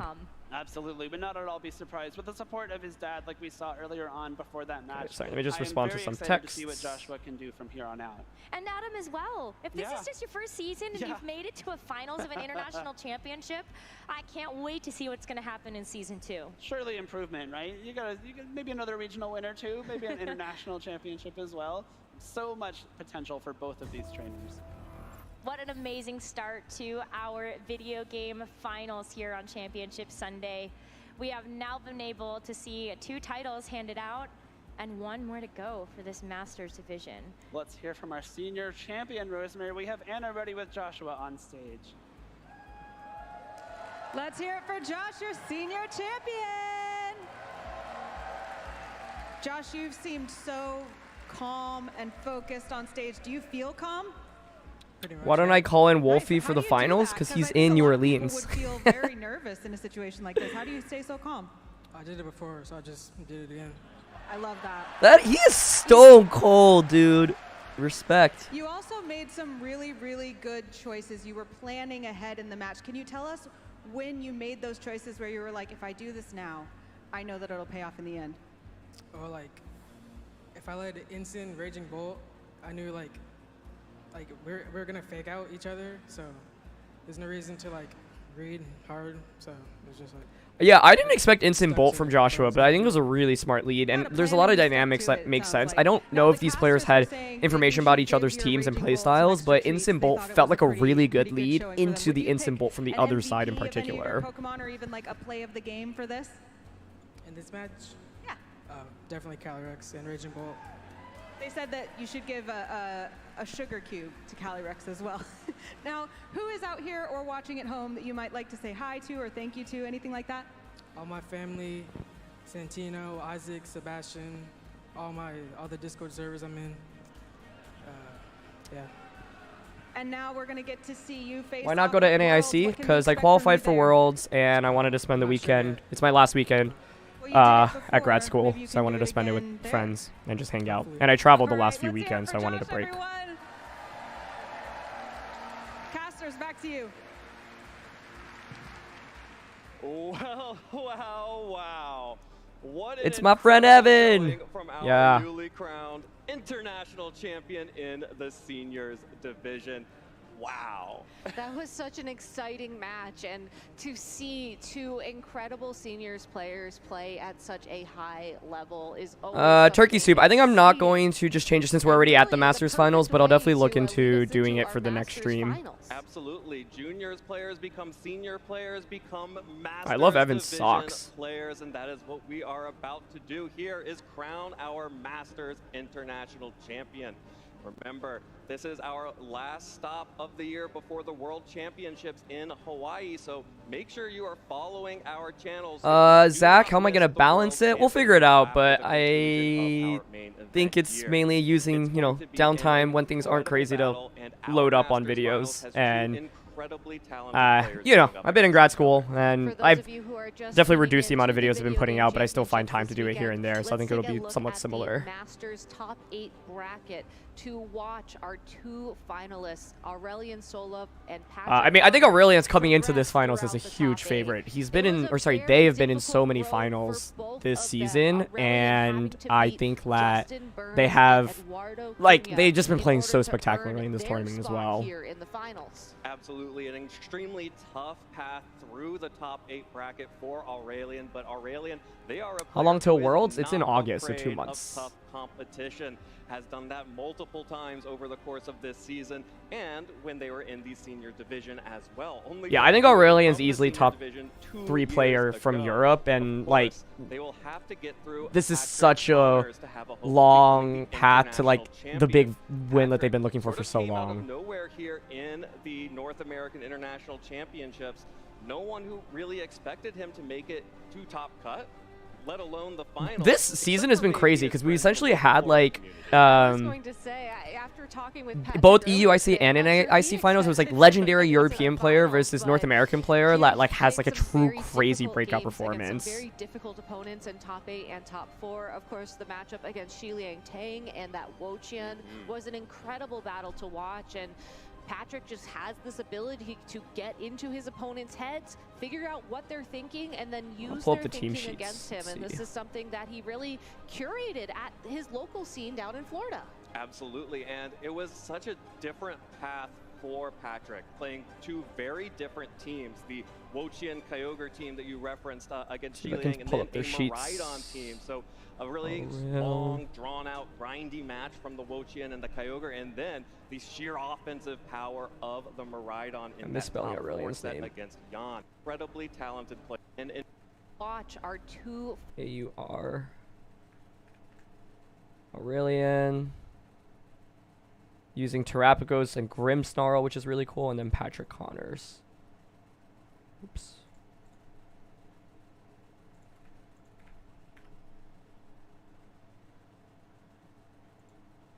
Finalists Aurelian Sola and Patrick Connors progressed throughout the top 8.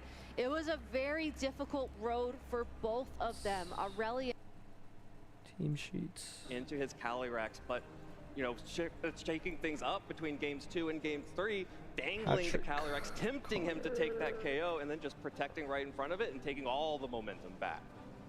Well, let's not waste any more time and introduce you finally to our 2 Masters finalists. Anna, please. I didn't realize we had the same Ice Rider team. Oh, okay, this one is Rillaboom.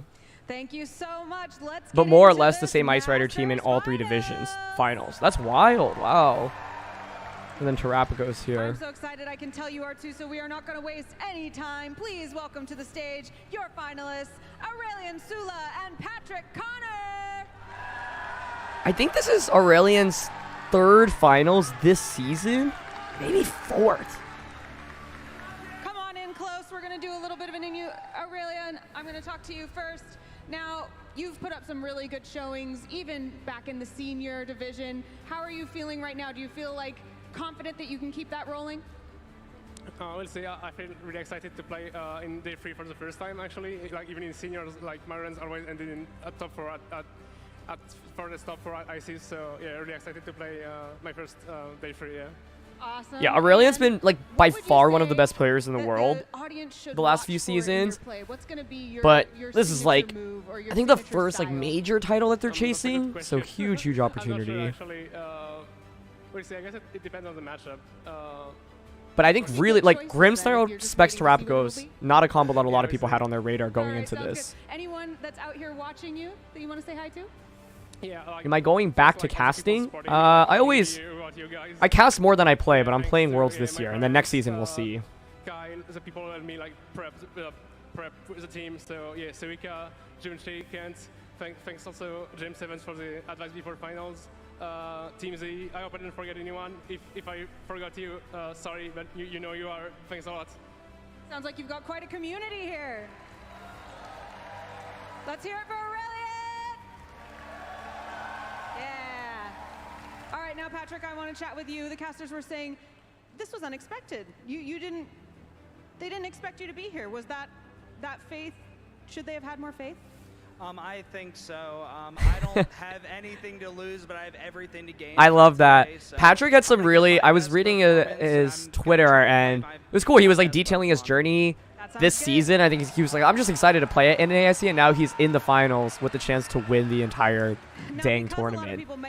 This is definitely a, huge difference in terms of player accomplishments, but all it takes is one set, to win the entire thing now. I don't like to play scared, so I guess expect a few glacial lances. And Pokemon is really scary when the pressure is on you and you're the favorite. Last question again, Patrick. Anyone out here? I think I hear some really loud people. Do you want to say hi to them? Yes, that's the Florida VGC community. I love you guys. You guys are the best. I love that. Let's hear it for Patrick. We are so excited to get into this match. So casters, let's do it now. All right. All right, we've got a rowdy crowd here I in miss Evan. New Orleans for this finals And of our Gabby. Masters They're both division. great.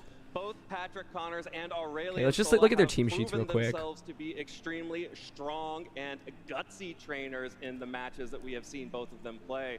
And I am so excited to see how this matchup Normal shakes Rilla is out. interesting. Aurelian, of course, is well known to players who have been following the European circuit. Has 2 finals appearances this season. Yeah, 2 finals to their appearances. This name is the in third. at the regional and special event level, while Patrick has made day 2 at the Orlando Regional Championships, and this is his 2nd international championship. So it's that he has interesting competed because in. Yeah, but Patrick. I don't know if you really want to lean into like Flutter Chi is one possible lead for Aurelian, but I don't think it's super strong here because you're running into like Pelipper, Calyrex, Chi, not Chi, Pelipper, Ursh. Pelipper with wide guard's going to be important as a tool to try to stop Terra Starstorm, I think. Taunt Goggles is really interesting. Screens is interesting. Hands is good here. Like, I think the top 4 here for Aurelian are really, really strong, generally. But Sash Chiu is nice and soaking up an attack. To the heads of our players, and the best people to do that are the people who know them But best. I really, Let's really take it like down to these David, 4. Who's speaking with some of the friends and family of our finalists. Thank you so much. We are here with some very special people of our finalists. Aurelian Sula's mother, who travels so Oh, far that's around the world for awesome. Aurelian. She came all the way over to And a NAIC. very special guest here is Patrick's dad and family. That's amazing that their parents are here. Wow. I don't think you see that often in the Masters division, actually. In the final.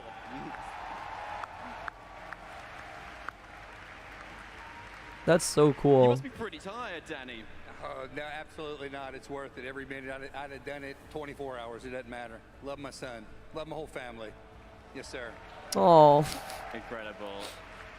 It's amazing to have such a close. These interviews have been awesome. From everyone. And what do you Do I think Iron Hands will be good again in Reg G? Yeah, it definitely had a huge uptick in this event. A lot of top players were bringing it. Pat's an exceptional kid. Pat did his bachelor's in 2.5 years from UCF in Florida. Way to 2.5 years. Way to go, dude. After he finished his bachelor's, he just finished his first year of law school. Everything he's ever done, he's succeeded at. He has a family that absolutely adores him and loves him. You can His just big feel the love, sister man. Came last night or this morning from Texas. She left her vacation early. Can you guys hear the AC in the background, by the way? I can turn it off if it's His 2 little annoying. brothers are here. His big brother would be here, but his wife is sick. I mean, we're just a tight family. We love each other, and we just wanted to surprise beautiful. Pat. Pat has no idea we're here. Incredible. I'm sure he's very happy. I love that Aurelian's mother is here, too. Like, oh. Sandrine, thank you so much for coming on. It's really great to see you. How are you feeling right now that Aurelian is on the cusp? Oh, you don't hear the AC? of That's good to actually know. winning at a huge tournament? Je suis surtout remplie de gratitude d'être la spectatrice privilégiée de la belle histoire que vit Aurélien. Merci Pokémon. She's really grateful to be able to spectate this very incredible moment. Thank you so much. No. Awesome. Like, Aurelian is such a strong player. And we've seen that he's come second so many times. Twice this season and 1 last season as well. So, do you think he can take it? Sure. All right, okay. You've come all this way, so we'll see how that goes. Best of luck to both of you. Any final words you'd like to say? Do I have any advice for the college application process?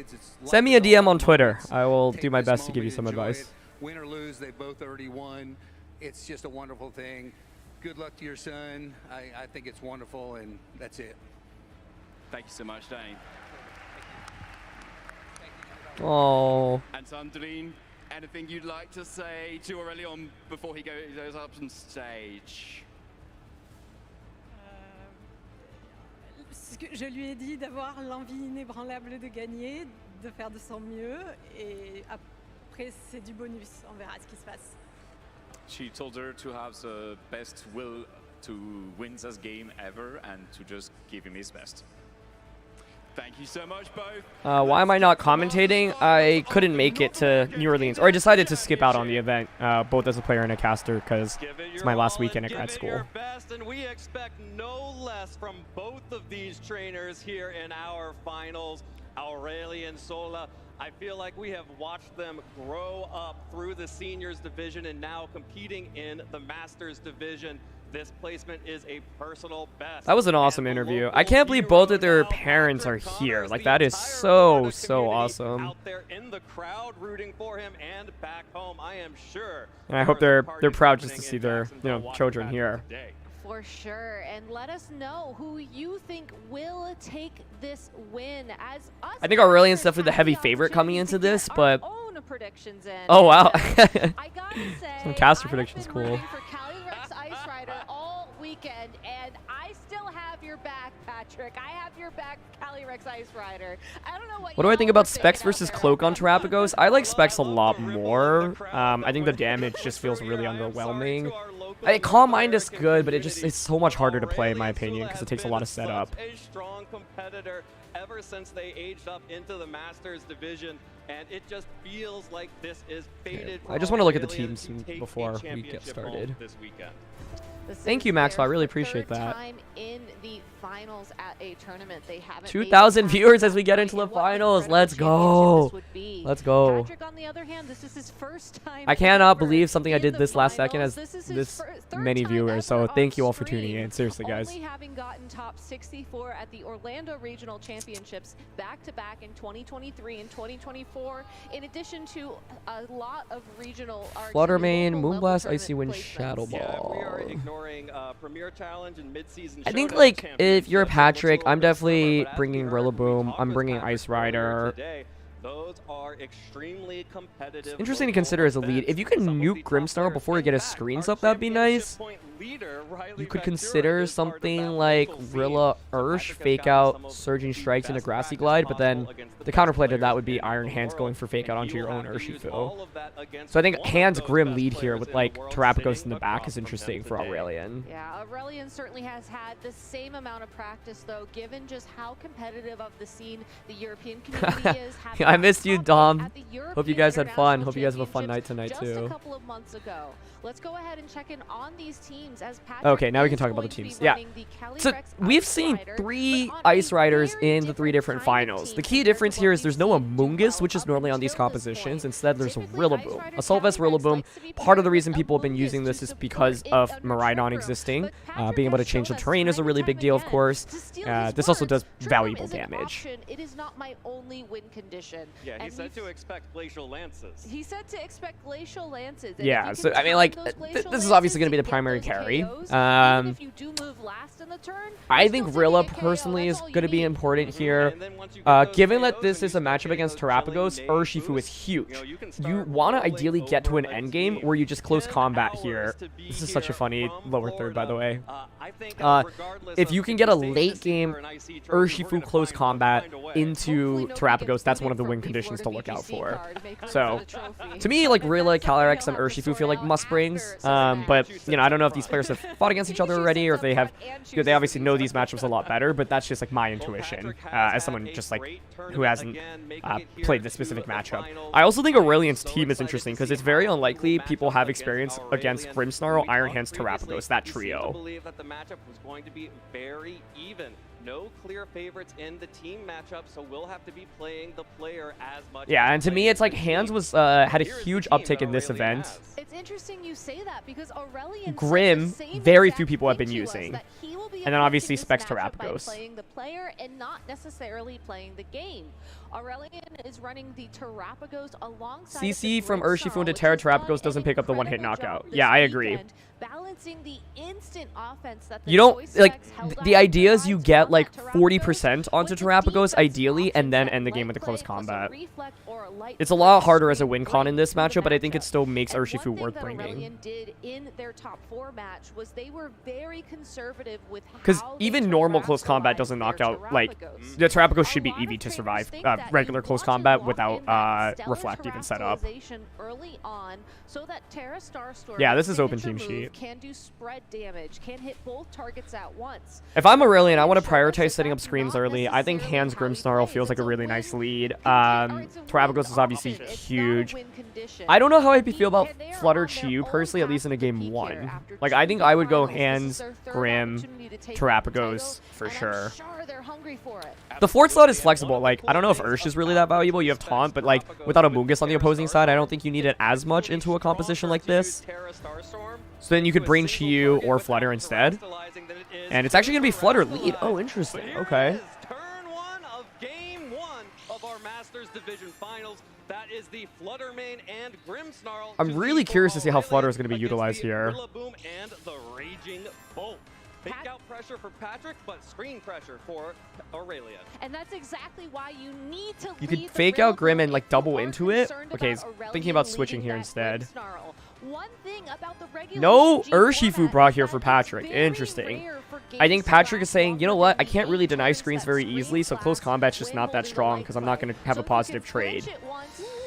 No Terra, no switch. It's a free Moonblast potentially. Yeah, that's a lot of damage immediately. Oh. Big Moonblast coming out from the Fluttermane. Patrick is focusing down that Grimmsnarl to prevent. Okay, I like this though because now you can Grassy Glide to just finish off Grim.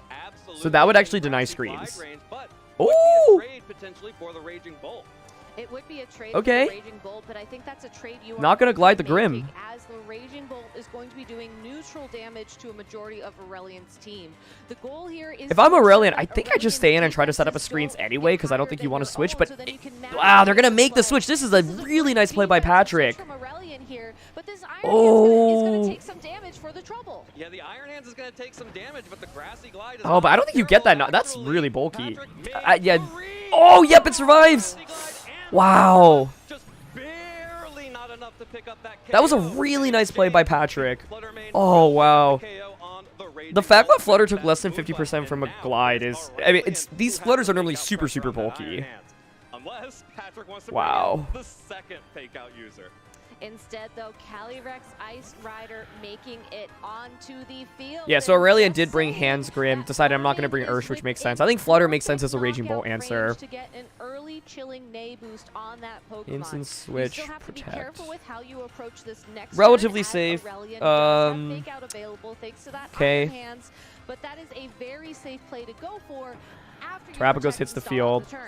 All right, well, Fluttermane is going to switch out. Aurelian is preserving all of their options and resources so far. Switching out the low health Grimmsnarl. Patrick did a really good job of denying screens in this game. Like, fake out plus an attack into glide pressure was really nice. Rillaboom in favor of the Incineroar.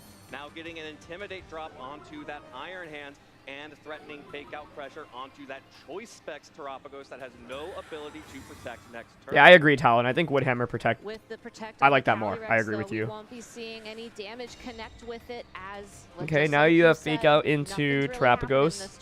Trick Room. Okay, with the Incineroar on the field, you can now flinch that Terrapagos, and now this Calyrex Ice Rider. Oh, thinking about just Lancing instead. Okay. I think you have to start stacking the damage onto the Terrapagos, as it is very unlikely to take. Might be a little bit spooked about the Hands speed interaction in particular, which is why he doesn't want to set up Trick Room. In a single hit, but that Terrapagos, if you can get it within KO range, within Grassy Glide range, that is an option. But it makes next turn a little bit spookier. Getting into your opponent's head. All right, well, there's the fake out onto because now you're outsped by Terrapagos. Already one of the best moves in the game, even better against Terrapagos. That little big Drain Punch there. Wow. Now broken the Terra Shell, which means that Terrapagos is taking full damage from. Ooh, that was a lot onto Terrapagos. Both Terrapagos and Iron Hands are now under 50% health. This is why I think like Ursh could have been interesting, by the way, because it would allow you to resist Surging Strikes, and it would have been a perfect switch in this spot. Onto the Incineroar, and may just barely be in range of a KO. Glacial Lance just looks so strong right now across the board. Hand, so you have to be very careful with how much damage you anticipate the Calyrex. Do you double up onto the instant slot? But the Calyrex Ice Rider is still at full health. This is really spooky because basically Aurelian does not have. Like, you're taking so much damage at this point, right? Like, how are you going to KO Ice Rider? Because Grimmsnarl and Fluttermane are not going to do it.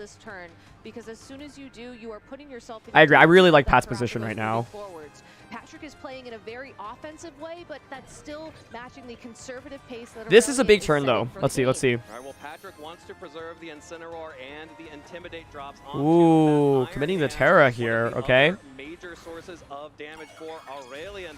I think this should benefit Patrick immensely right now.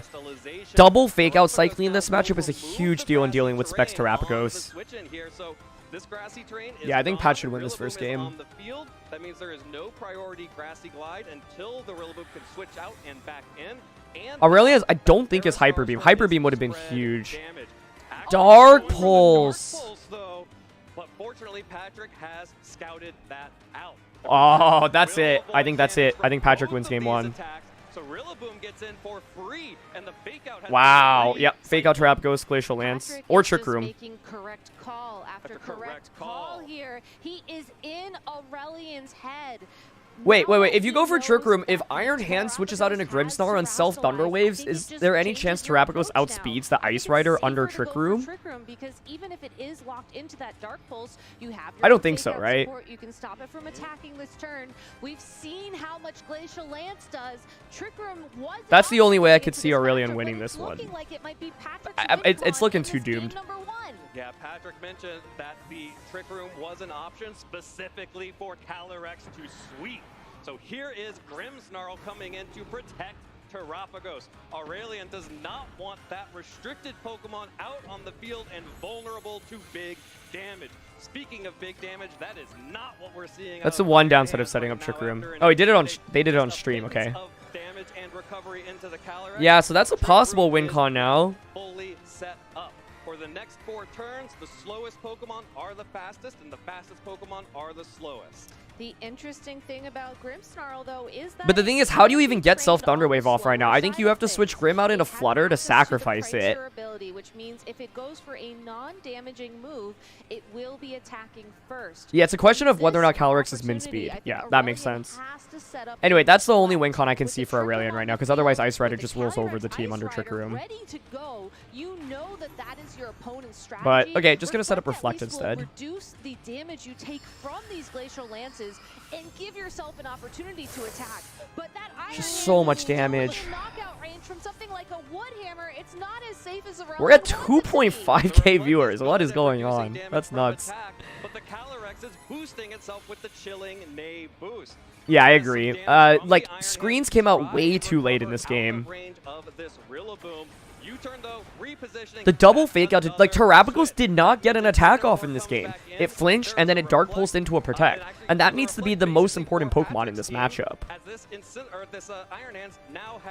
The double fake outs, like, this double fake out cycling is why, like, Rillaboom over Amoonguss is elevating this team to the next level. It makes such a big difference. Honestly, you never want to switch in your Terrapagos, especially after that. I mean, this game is over, so I think if you're Aurelion right now, you just, like, basically take as much time as possible to think, okay, like, Patrick went with double fake out, prioritized Bolt, had Ice Rider, but didn't actually set up Trick Room that early. What is my response to it?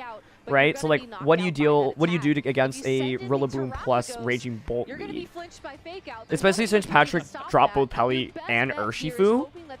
I think you could actually consider Chi-Yu. But this game is over. This is a very risky trade for Aurelion, but it's really their only option left in this match. Yeah, this game is super over, I think. It's like Grim and Flutterbolt just took way too much damage.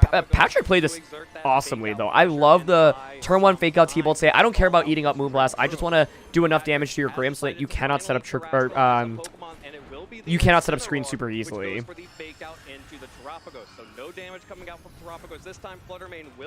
Yeah, I've never, like, Terrapagos was just completely useless here. Terrapagos will have an opportunity to attack next turn if it is slower than the Incineroar.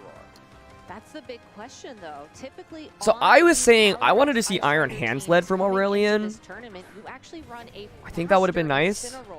It seems a little counterintuitive if you're relying on Trick Room. Oh, Purple, thank you so much for the 49. Really appreciate it. Thank you so much. So you know you are moving first in this situation. But we've seen the Iron Hand. Yeah, Pat is playing so confidently. This is amazing. We're watching a legend in the making. The Terrapagos is too fast. The turtle has too much speed, and it goes down to the knockoff from the Incineroar. And with that, wow, that was... I think Patrick played near perfectly in this game. Like, I think the glide... the glide plus Thunderclap play, by the way, earlier, Talon, who's a remarkable player who got top 32 at this tournament, mentioned you could protect and Woodhammer, but if glide plus Thunderclap just gets the knockout, then you just deny Flutter. I guess the idea is, yeah, like by protecting, you'd be Moonblasting into Raging Bolt anyway. But yeah, like, Patrick had 2 back-to-back amazing turns to start this game, and then, like, recognizing how to cycle this fake out to deal with Terapagos looked really, really amazing as well. He's playing so confidently as well. Like, the moves are being locked in immediately. All right, Patrick, up 1 game. Aurelian was, however, down 1 game in the semifinals against Eduardo Cunha, the world champion of 2022, and found a way to win. So don't count them out. But yeah, I think Pat's lead felt better here. It was really, really valuable into the Grimmsnarl stuff. I agree. Aurelian definitely took too much damage on the first 2 turns. Let's not forget, Terapagos did not get an attack off. Like, I think you could consider leading Terapagos personally. But I think the reason why you don't want to lead Terapagos is because you're worried about fake out plus damage onto it, right? So I think Iron Hands and Terapagos is an interesting lead combo just to put on some pressure with damage immediately. But then it's tough because you're not bringing Grimmsnarl. I think Flutter Chiyu could actually work against Rilla plus Bolt. But what's really scary about Flutter Chiyu is if we see an adjustment into, say, Pelipper or Urshifu on the opposing side as a lead. And just had to find a way back in to get off 1 screen. And that's the most difficult thing about Grimmsnarl. All right, instant Calyrex though. Okay, it's going to be Terapagos led, but with Grimmsnarl here. I like the Terapagos lead. The idea is to just pressure with damage now. You now force Incineroar to make this decision. Do I fake out Terapagos or do I fake out the Grimmsnarl? If you flinch that Grimmsnarl, yeah, it's like that's exactly what Gabby's saying. The threat of potentially even a Thunder Wave or a foul play as well, but the Terapagos can go on the offensive almost. Okay, so same Pokemon, just different order this time around. No Pelipper, no Urshifu. Yeah, the Moonblast from Fluttermane was pretty powerful into the Raging Bolt, but it has nothing. Why would he have picked Terapagos over any other restricted? Choice Specs Terapagos with Terra Starstorm just does ridiculous amounts of damage to everything. It also counters Calyrex Shadow Rider heavily, which people were using a lot coming into this tournament. Ooh! Huge play. This is... I think if you're Aurelian, you're already very happy with how this turn 1 goes. You got so much damage immediately onto Incineroar. Grimmsnarl hasn't gone yet. Grimmsnarl has not gone yet, which means that Aurelian had to use Foul Play. Is there any chance it was a double up onto this slot? That would have been nuts. Either way, good call to go for the instant. That Calyrex could have just gone for an attack. Okay, so Aurelian there was kind of hedging, saying even if you go for Glacial Lance, my Foul Play will do a lot of damage to you. So I think that makes a lot of sense. Glacial Lance and Fake Out now. Ooh, considering Woodhammer. And Rillaboom, so that you keep this consistent fake out pressure on the field. And Patrick has essentially found... Yeah, I think Terapagos is in a weird spot right now where you probably want to switch it out, but no switch. I like this, saying, you know what? I can't play too passively. Oh, it's the Grim to get around fake out. Whoa. Is it just gonna... It's gonna be Terra Starstorm Foul Play into Calyrex. Yo! Yo! Okay, does it KO? Does it KO? Either way, that's a fantastic play. Oh my god! Does it KO? Oh! That was so sick! I love that play. I love that play. It works so well because, like, the Calyrex protected last turn. Oh, this is going to a game 3. This is going to a game 3. And then now you can just set up screens as well. You can switch out Terapagos. You can just stay in. That was... Foul Play does so much to Ice Rider. Like, that's why you run Foul Play on Grimmsnarl. It's for Ice Rider. Yo. Okay. Let's take a deep breath. Like, let's think. If you're Patrick now, how do you come back from this game, right? Like, terastallization so it's so difficult. You need to start getting like really good damage off. So like you need to go for like wood hammers with Rillaboom. That Terra, that's one of the best Terras I've ever seen from Grim. So I like the Terapagos switch out right now. You're not doing that much damage into an AV Rillaboom. You're at -1. So bring out Flutter Mane, set up a screen with Grimmsnarl, and then set Terapagos up for success later on in the battle. So now that the Calyrex is down, there is no risk of any trick rooms for the future. There's light screen, okay. I like that. I like that. Because Bolt is what's more scary right now.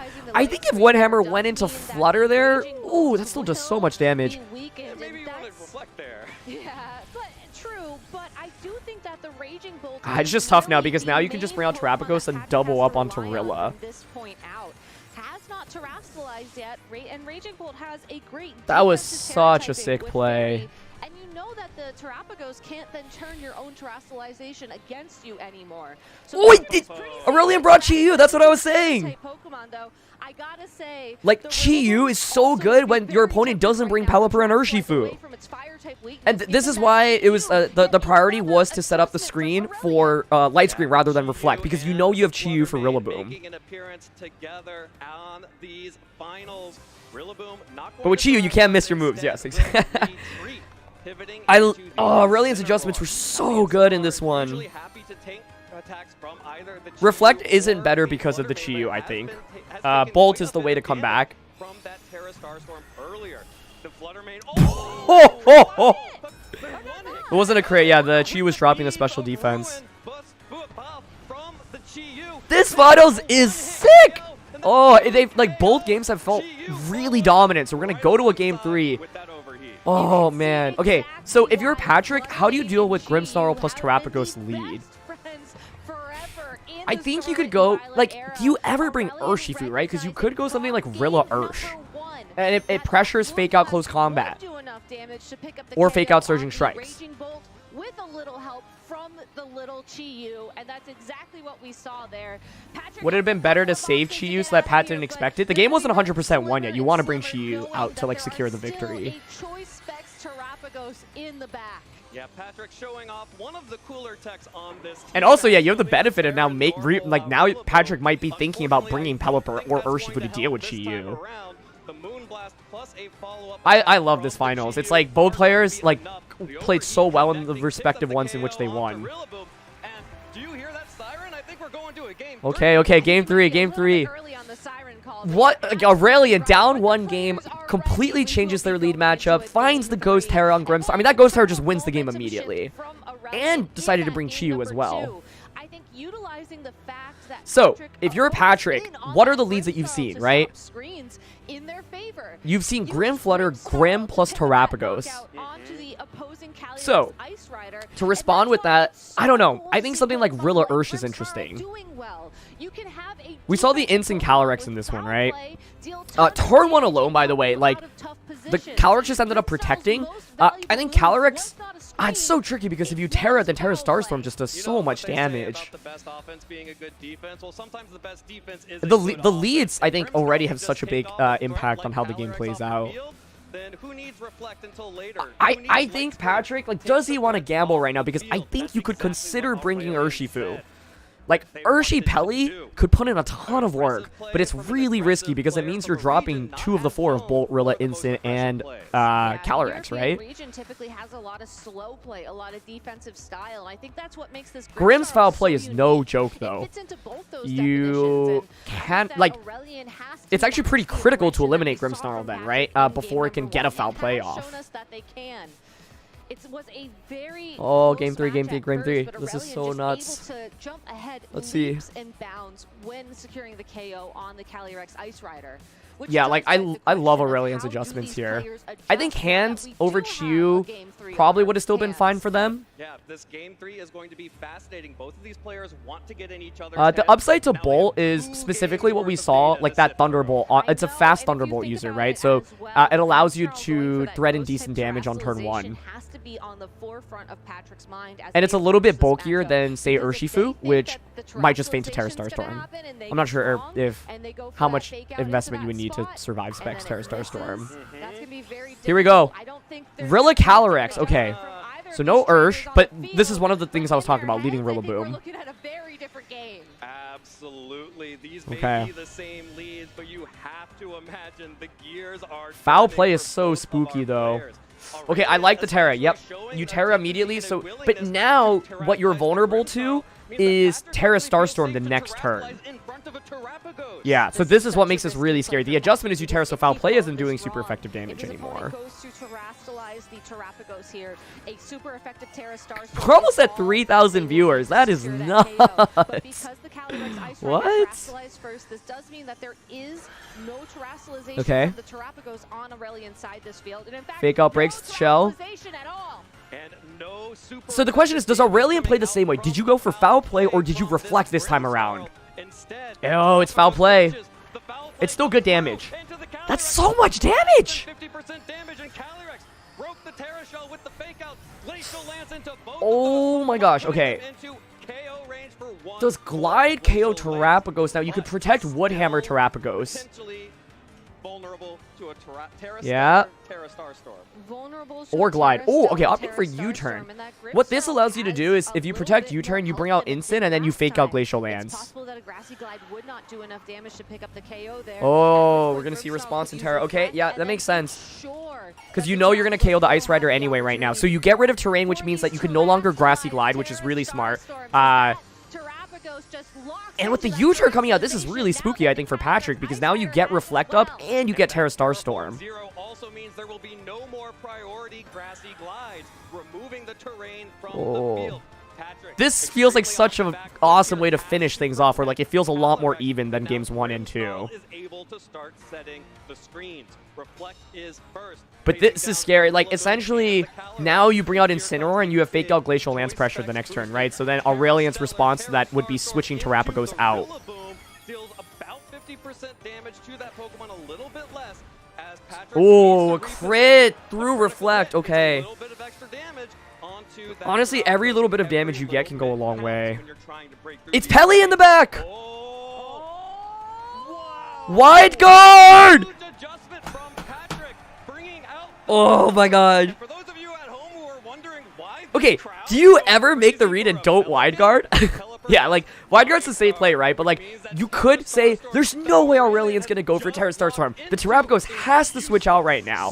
So wide guard is just a safe play here, but like, oh, if you Glacial Lance and like you read into, like, get a knockout if something comes out, that'd be huge. So does Aurelian then think, you know what? I'm already behind. I'm just gonna go for it. Okay, let's see, let's see. We saw the wide guard lock in from Patrick. So, from Aurelian, you're still doing good damage with foul play onto Ice Rider. Yeah, he stayed in! They stayed in! Oh, Thunder Wave! Oh, it's not foul play! You can get paralyzed! Desperate here. The Thunder Wave on the Calyrex to hopefully get a full paralysis Yeah. in the future. Oh This my Terrapagos' goodness. Terra Starstorm is not going to do anything thanks to Pelipper's wide guard. Does the paralysis happen? Switch a Pokemon in without it. No paralysis! Patrick breaks through the paralysis. Oh! But does not pick up a KO on either Pokemon just yet. You wide guard again? I think you have to. You have to. You have to. And again without penalty. You Trick Room wide guard. worry about that paralysis. You do Foul play. I think now Terrapagos has got to switch, right? But like, I think Aurelia might just be like, you know what? I'm looking for the free switch-ins. Iron Hands now in the back would be really good because you can Wild Charge both Pelipper as well as the Calyrex Ice Rider. Oh, back-to-back turns. No switch. This Terrapagos is not going to accomplish anything. Oh my goodness. But now at least you get foul play off, and that does reasonable damage. 138 to 59. One more foul play will secure the knockout. Trick Room is back in effect for Game 3. And remember, there is only the Reflect on the field. There's so much free damage for Patrick right now. There's no way around this other than Aurelian going for Thunder Wave and hoping for double paras. If T-Wave onto Pelipper and both Pokemon get paralyzed, the odds are astronomically slim. But that would mean Terra Starstorm comes out. I think the biggest thing that Patrick has to to be considering right now isn't necessarily the Pokemon. We also don't know what Aurelian has in the back, right? I feel like if Iron Hands was in the back, it would have switched in earlier, which makes this really scary for Patrick. Oh my goodness, no switch. This could be 2 knockouts right now. You have to attack through 2 different Thunder Wave paralyses. I've been here before. Oh, and that, okay, that's it. No paralysis. Oh, that's a double knockout. Now Reflect. Not as valuable at you're at +2 attack. What does Aurelian have in the back? If it is Flutter and Chi-Yu, it is going to be really, really difficult for Aurelian to win. And Aurelian has played this like it's Flutter Chi-Yu in the back. I think if it were Iron Hands in the back, it would have come out sooner, so let's see. And Pelipper does get paralyzed. Oh my goodness. It's Chi-Yu in the back, the Pelipper adjustment. That's what I'm talking about. That's why it's hard to bring Chi. It's Chi-Yu Flutter! Oh. This Flutter main has booster energy, which will take the opportunity to boost its highest. So close. Patrick Connors, you can taste that North American International title. But even without that boost, the Pelipper and the Calyrex Ice Rider are very, oh my goodness. You just got to attack through Paris now, Patrick. They have a chance they can't attack, and that's what Aurelian has to hope for moving forwards. Chi-Yu and Fluttermane can Ice Rider being able to attack through these. Okay, yep, you're just looking to stall out Trick right now, but Patrick has all of his Pokemon right now. We have 3,000 viewers in here as well. What is going on? Well, the Calyrex refuses to be paralyzed. The Calyrex wants this championship. Connects only with the Chi-Yu, but that's it. That's it. Patrick Connors makes the adjustment to Water Terra, brings the Pelipper adjustment as well. Pelipper is so critical for that wide guard. Patrick coming all the way. Yeah, I mean, a Flutter's not going to be able to do this one. Wow. This is one of the most unbelievable runs I've seen in VGC history, Patrick. Congratulations. What a sick finals. Connors, hero of the Florida local VGC community. Wow. What a fun finals, folks. Pokemon is so hard, right? Because essentially what Aurelian needed in this game was Iron Hands. So you're probably wondering, you're like, why in the world was like Aurelian just staying in and clicking Terra Starstorm? It's specifically because even though Patrick has wide guard, with this being open team sheet, if Patrick decides to get over aggressive and make a prediction and just go for Hurricane or Weather Ball, saying you have to switch out Terrapagos, Aurelian would get a huge advantage with that Terra Starstorm, right?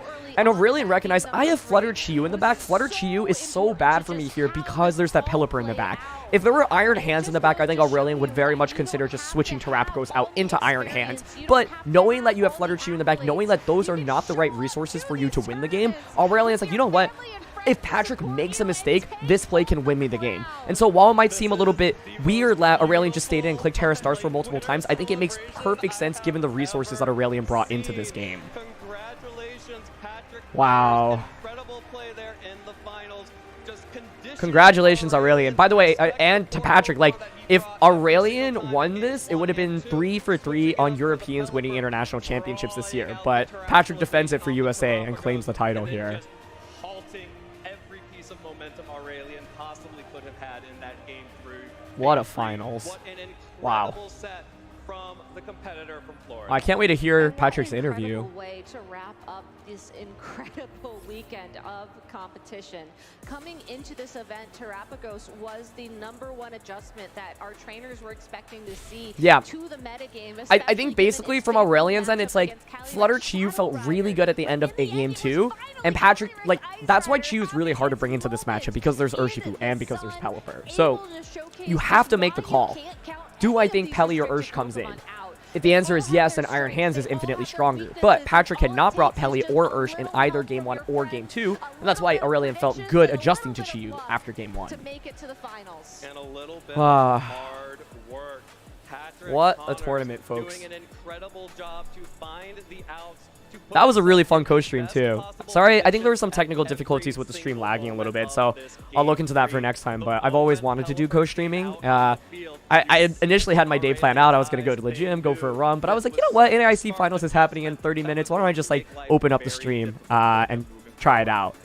And yeah, I'm really, really glad I did, because this was such an awesome finals. And I think Patrick's Rillaboom played a huge pivotal role in this matchup over Amoonguss, which you normally see on these teams, because it allowed for that double fake out cycling as well. There was also that normal Terra, which we didn't see Rillaboom go for, but normal Terra is something that people have been using specifically for a Calyrex Shadow Rider answer. AV Rillaboom already is good into Calyrex, and when you have normal Terra as well, you just make Calyrex Shadow Rider's life miserable. So yeah, thanks to everyone for tuning in. I think I'm learning a lot about my co-streaming style. Like, I offered a lot less like analysis in terms of like, or trying to predict, which is normally what I try to do when I'm commentating, just because there's like so much happening. I'm doing this by myself, and so that's something that I want to improve on for future co-streams. Like, you know, there's so many cool plays that I wasn't able to catch in the heat of the moment, like the Grim Ghost Terra. That was so sick. Okay, we have so much to talk about, so I just want to talk about the match a little bit before we go there. Tell us about your Pelipper, because the crowd loved it. We all loved it. What an adjust! Like, the fact that Pelipper was the key to winning an international championship in a restricted format. How awesome is that? A pattern in my few stream sets of being very aggressive with my Calyrex on lead and just attacking and generally. Oh man! And then like the foul play did so much damage, but bringing just so you had wide guard. Oh. And I have all the respect in the world for them. They played incredibly, and I'm glad to have shared the stage with them.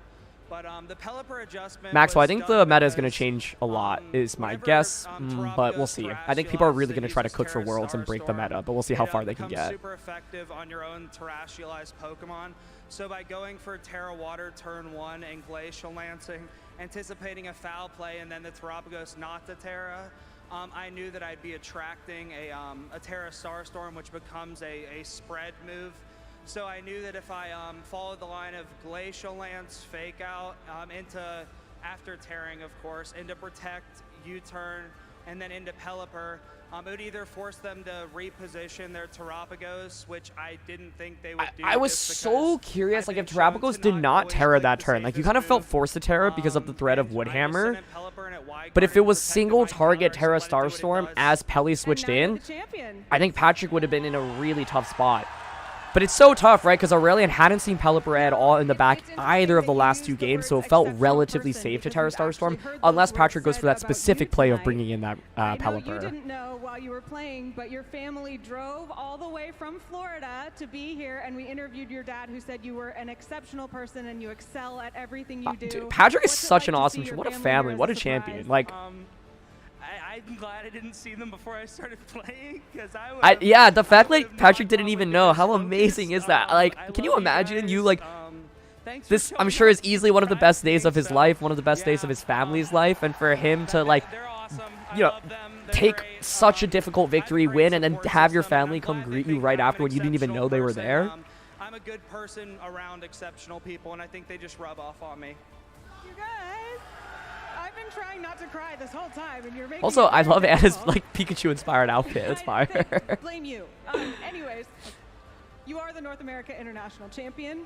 We will see you at Worlds. You know, as someone who was an unexpected finalist here, what do you have to say about what we have to expect from you going forward? I don't know what to expect, so it's anybody's guess. I want to play him at Worlds so badly. What an amazing guy. Wow. Patrick and casters, let's head back to you.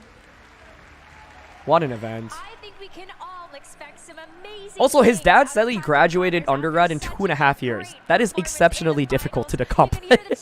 All around the arena right now. The chance for Patrick, the chance for USA to bring the title back home.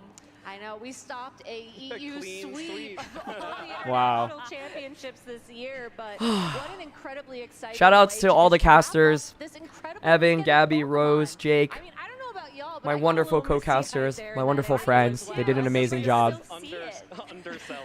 And what an event. And folks, we're 2 months away from Worlds. We got a long time. Normally, NAIC/US Nationals is July. It's like July 4th weekend.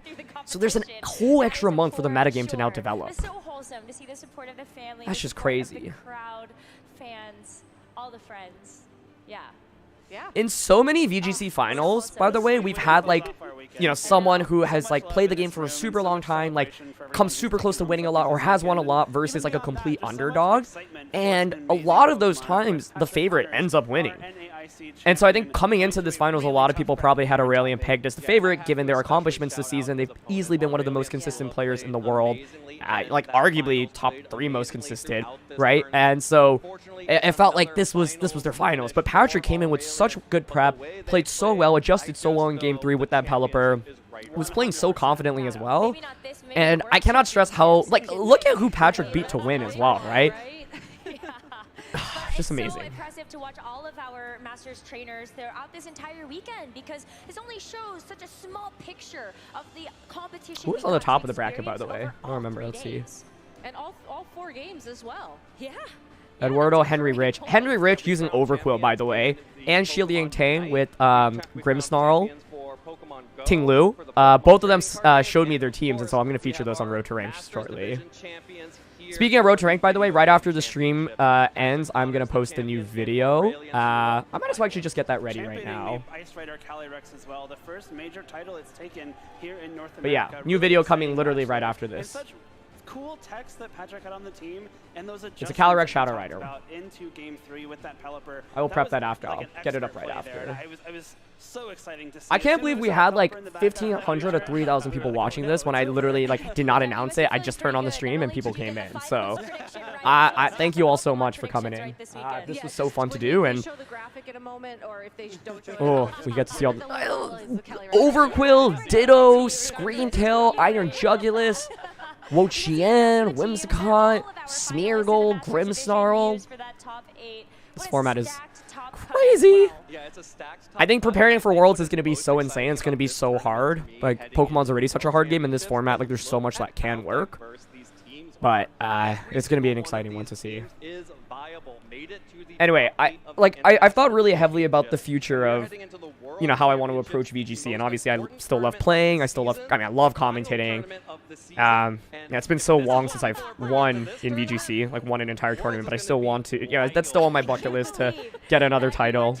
But co-streaming is something I've never tried before, and it's something I figured I'd like, and this was an absolute blast. Like, you all also give you all clap for yourself, because the chat was amazing. I think like part of what makes this super fun is that we get to interact with each other, chat gets to interact with each other.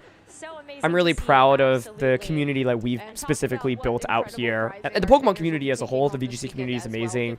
I think people that come and watch my content, I'm so happy to have you all as viewers, because I feel like you all curate a really safe and great space for other Pokemon fans, and so huge thank you for you all for being a part of this. If you were tuning in, you were chatting the whole time, or if you were just watching, like, you're a huge part of this experience as well, and it makes me want to do co-streaming a lot more because of all of you that have come out and tuned in. And so, like, seriously, I can't thank you all enough for writing messages.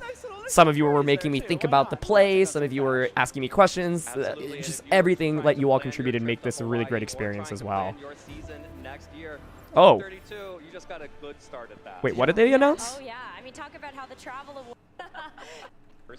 Sorry, I was just talking. I didn't even realize. And the rest, in addition to the trophies. This is different. This is just the pricing for. Oh, am I behind? That some people get a little bit of a chance to take a break here, coming off of this incredible event. Maybe playing some more casual Pokemon games. Pokemon Sleep, I would recommend, especially for us. But if you want to start looking towards the World Championships from August 16th to the 18th. Anyway, yeah, this is amazing. Like, I'm so happy to see so many people come out and tune in. Yeah, I'm just really proud of you all, and very happy for this environment and for the amazing people for being part of this, and for VGC as a whole. And after doing this, I'm definitely going to be co-streaming more in the future, for sure. Thanks to Pokemon for allowing this, by the way. They officially allowed co-streamers, I think, starting earlier this year, maybe the end of last season. And so it's really cool to be able to participate in this. Everyone for following along with this tournament with us. It has been a Are we nearing the end? And a thrill to be here in New Orleans to take you through some of the best Pokemon we have seen in Okay, I haven't even made a thumbnail or title for this new video, but I wanted to reward those that had joined the stream. So if you want to tune in, let me link it in chat, and you all can watch today's video a little bit earlier. How does that sound? Our finalists and champions of the Pokemon video game. I'll make it unlisted. Let's see. So first, please welcome to the stage our video game junior finalist, Damon 2. Oh, Damon is so adorable.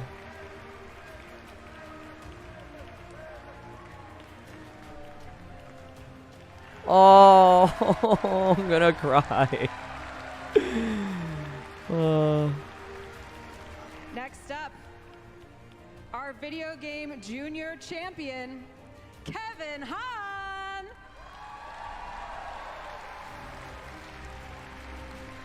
Okay, I'll leave you guys this treat of an unlisted video for thanking all of you for tuning into the stream. And then I'm gonna make it public in a few minutes after I add a thumbnail and everything. Now let's hear it for our video game senior finalist, Adam Coulson. Does this link work? Hey guys. Oh, nice. Thank you, Snail Mail. Appreciate it. Anyway, if you guys want to watch Calyrex Shadow Rider plus Clefairy, this is today's video. Joshua Robinson. And I'll post it publicly in like 10-15 minutes, but if you want some immediate VGC content. Thanks again, Snail Mail. That's so nice for the $4.99. Thank you. Oh, they're releasing the season schedule on Twitter. Okay, cool.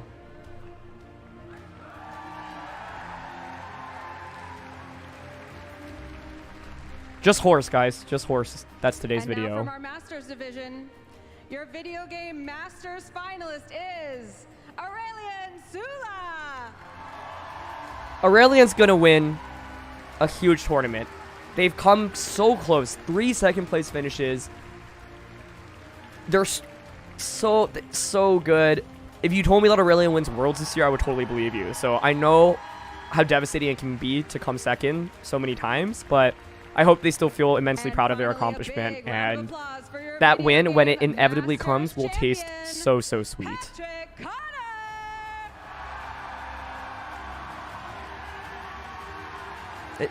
The emphasis on families in this event in particular has been beautiful to see. Ethan, I don't do coaching at the moment, though.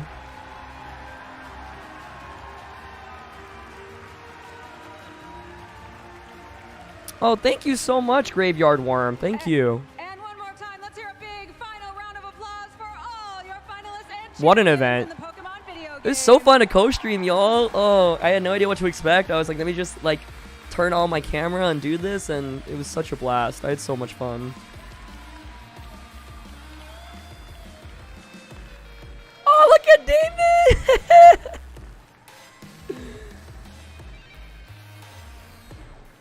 All right, trainers, our North America International Championship has come to an end. Of our staff, judges, production crew, and so many others who brought NAIC 2024 to life this weekend. This has been an absolute treat to showcase our titles: Pokemon Go, Pokemon Trading Card Game, Pokemon Unite, and Y'all, it was a pleasure. Video game. I want to see if they announce anything else, Here in New Orleans this year, but guess what, trainers?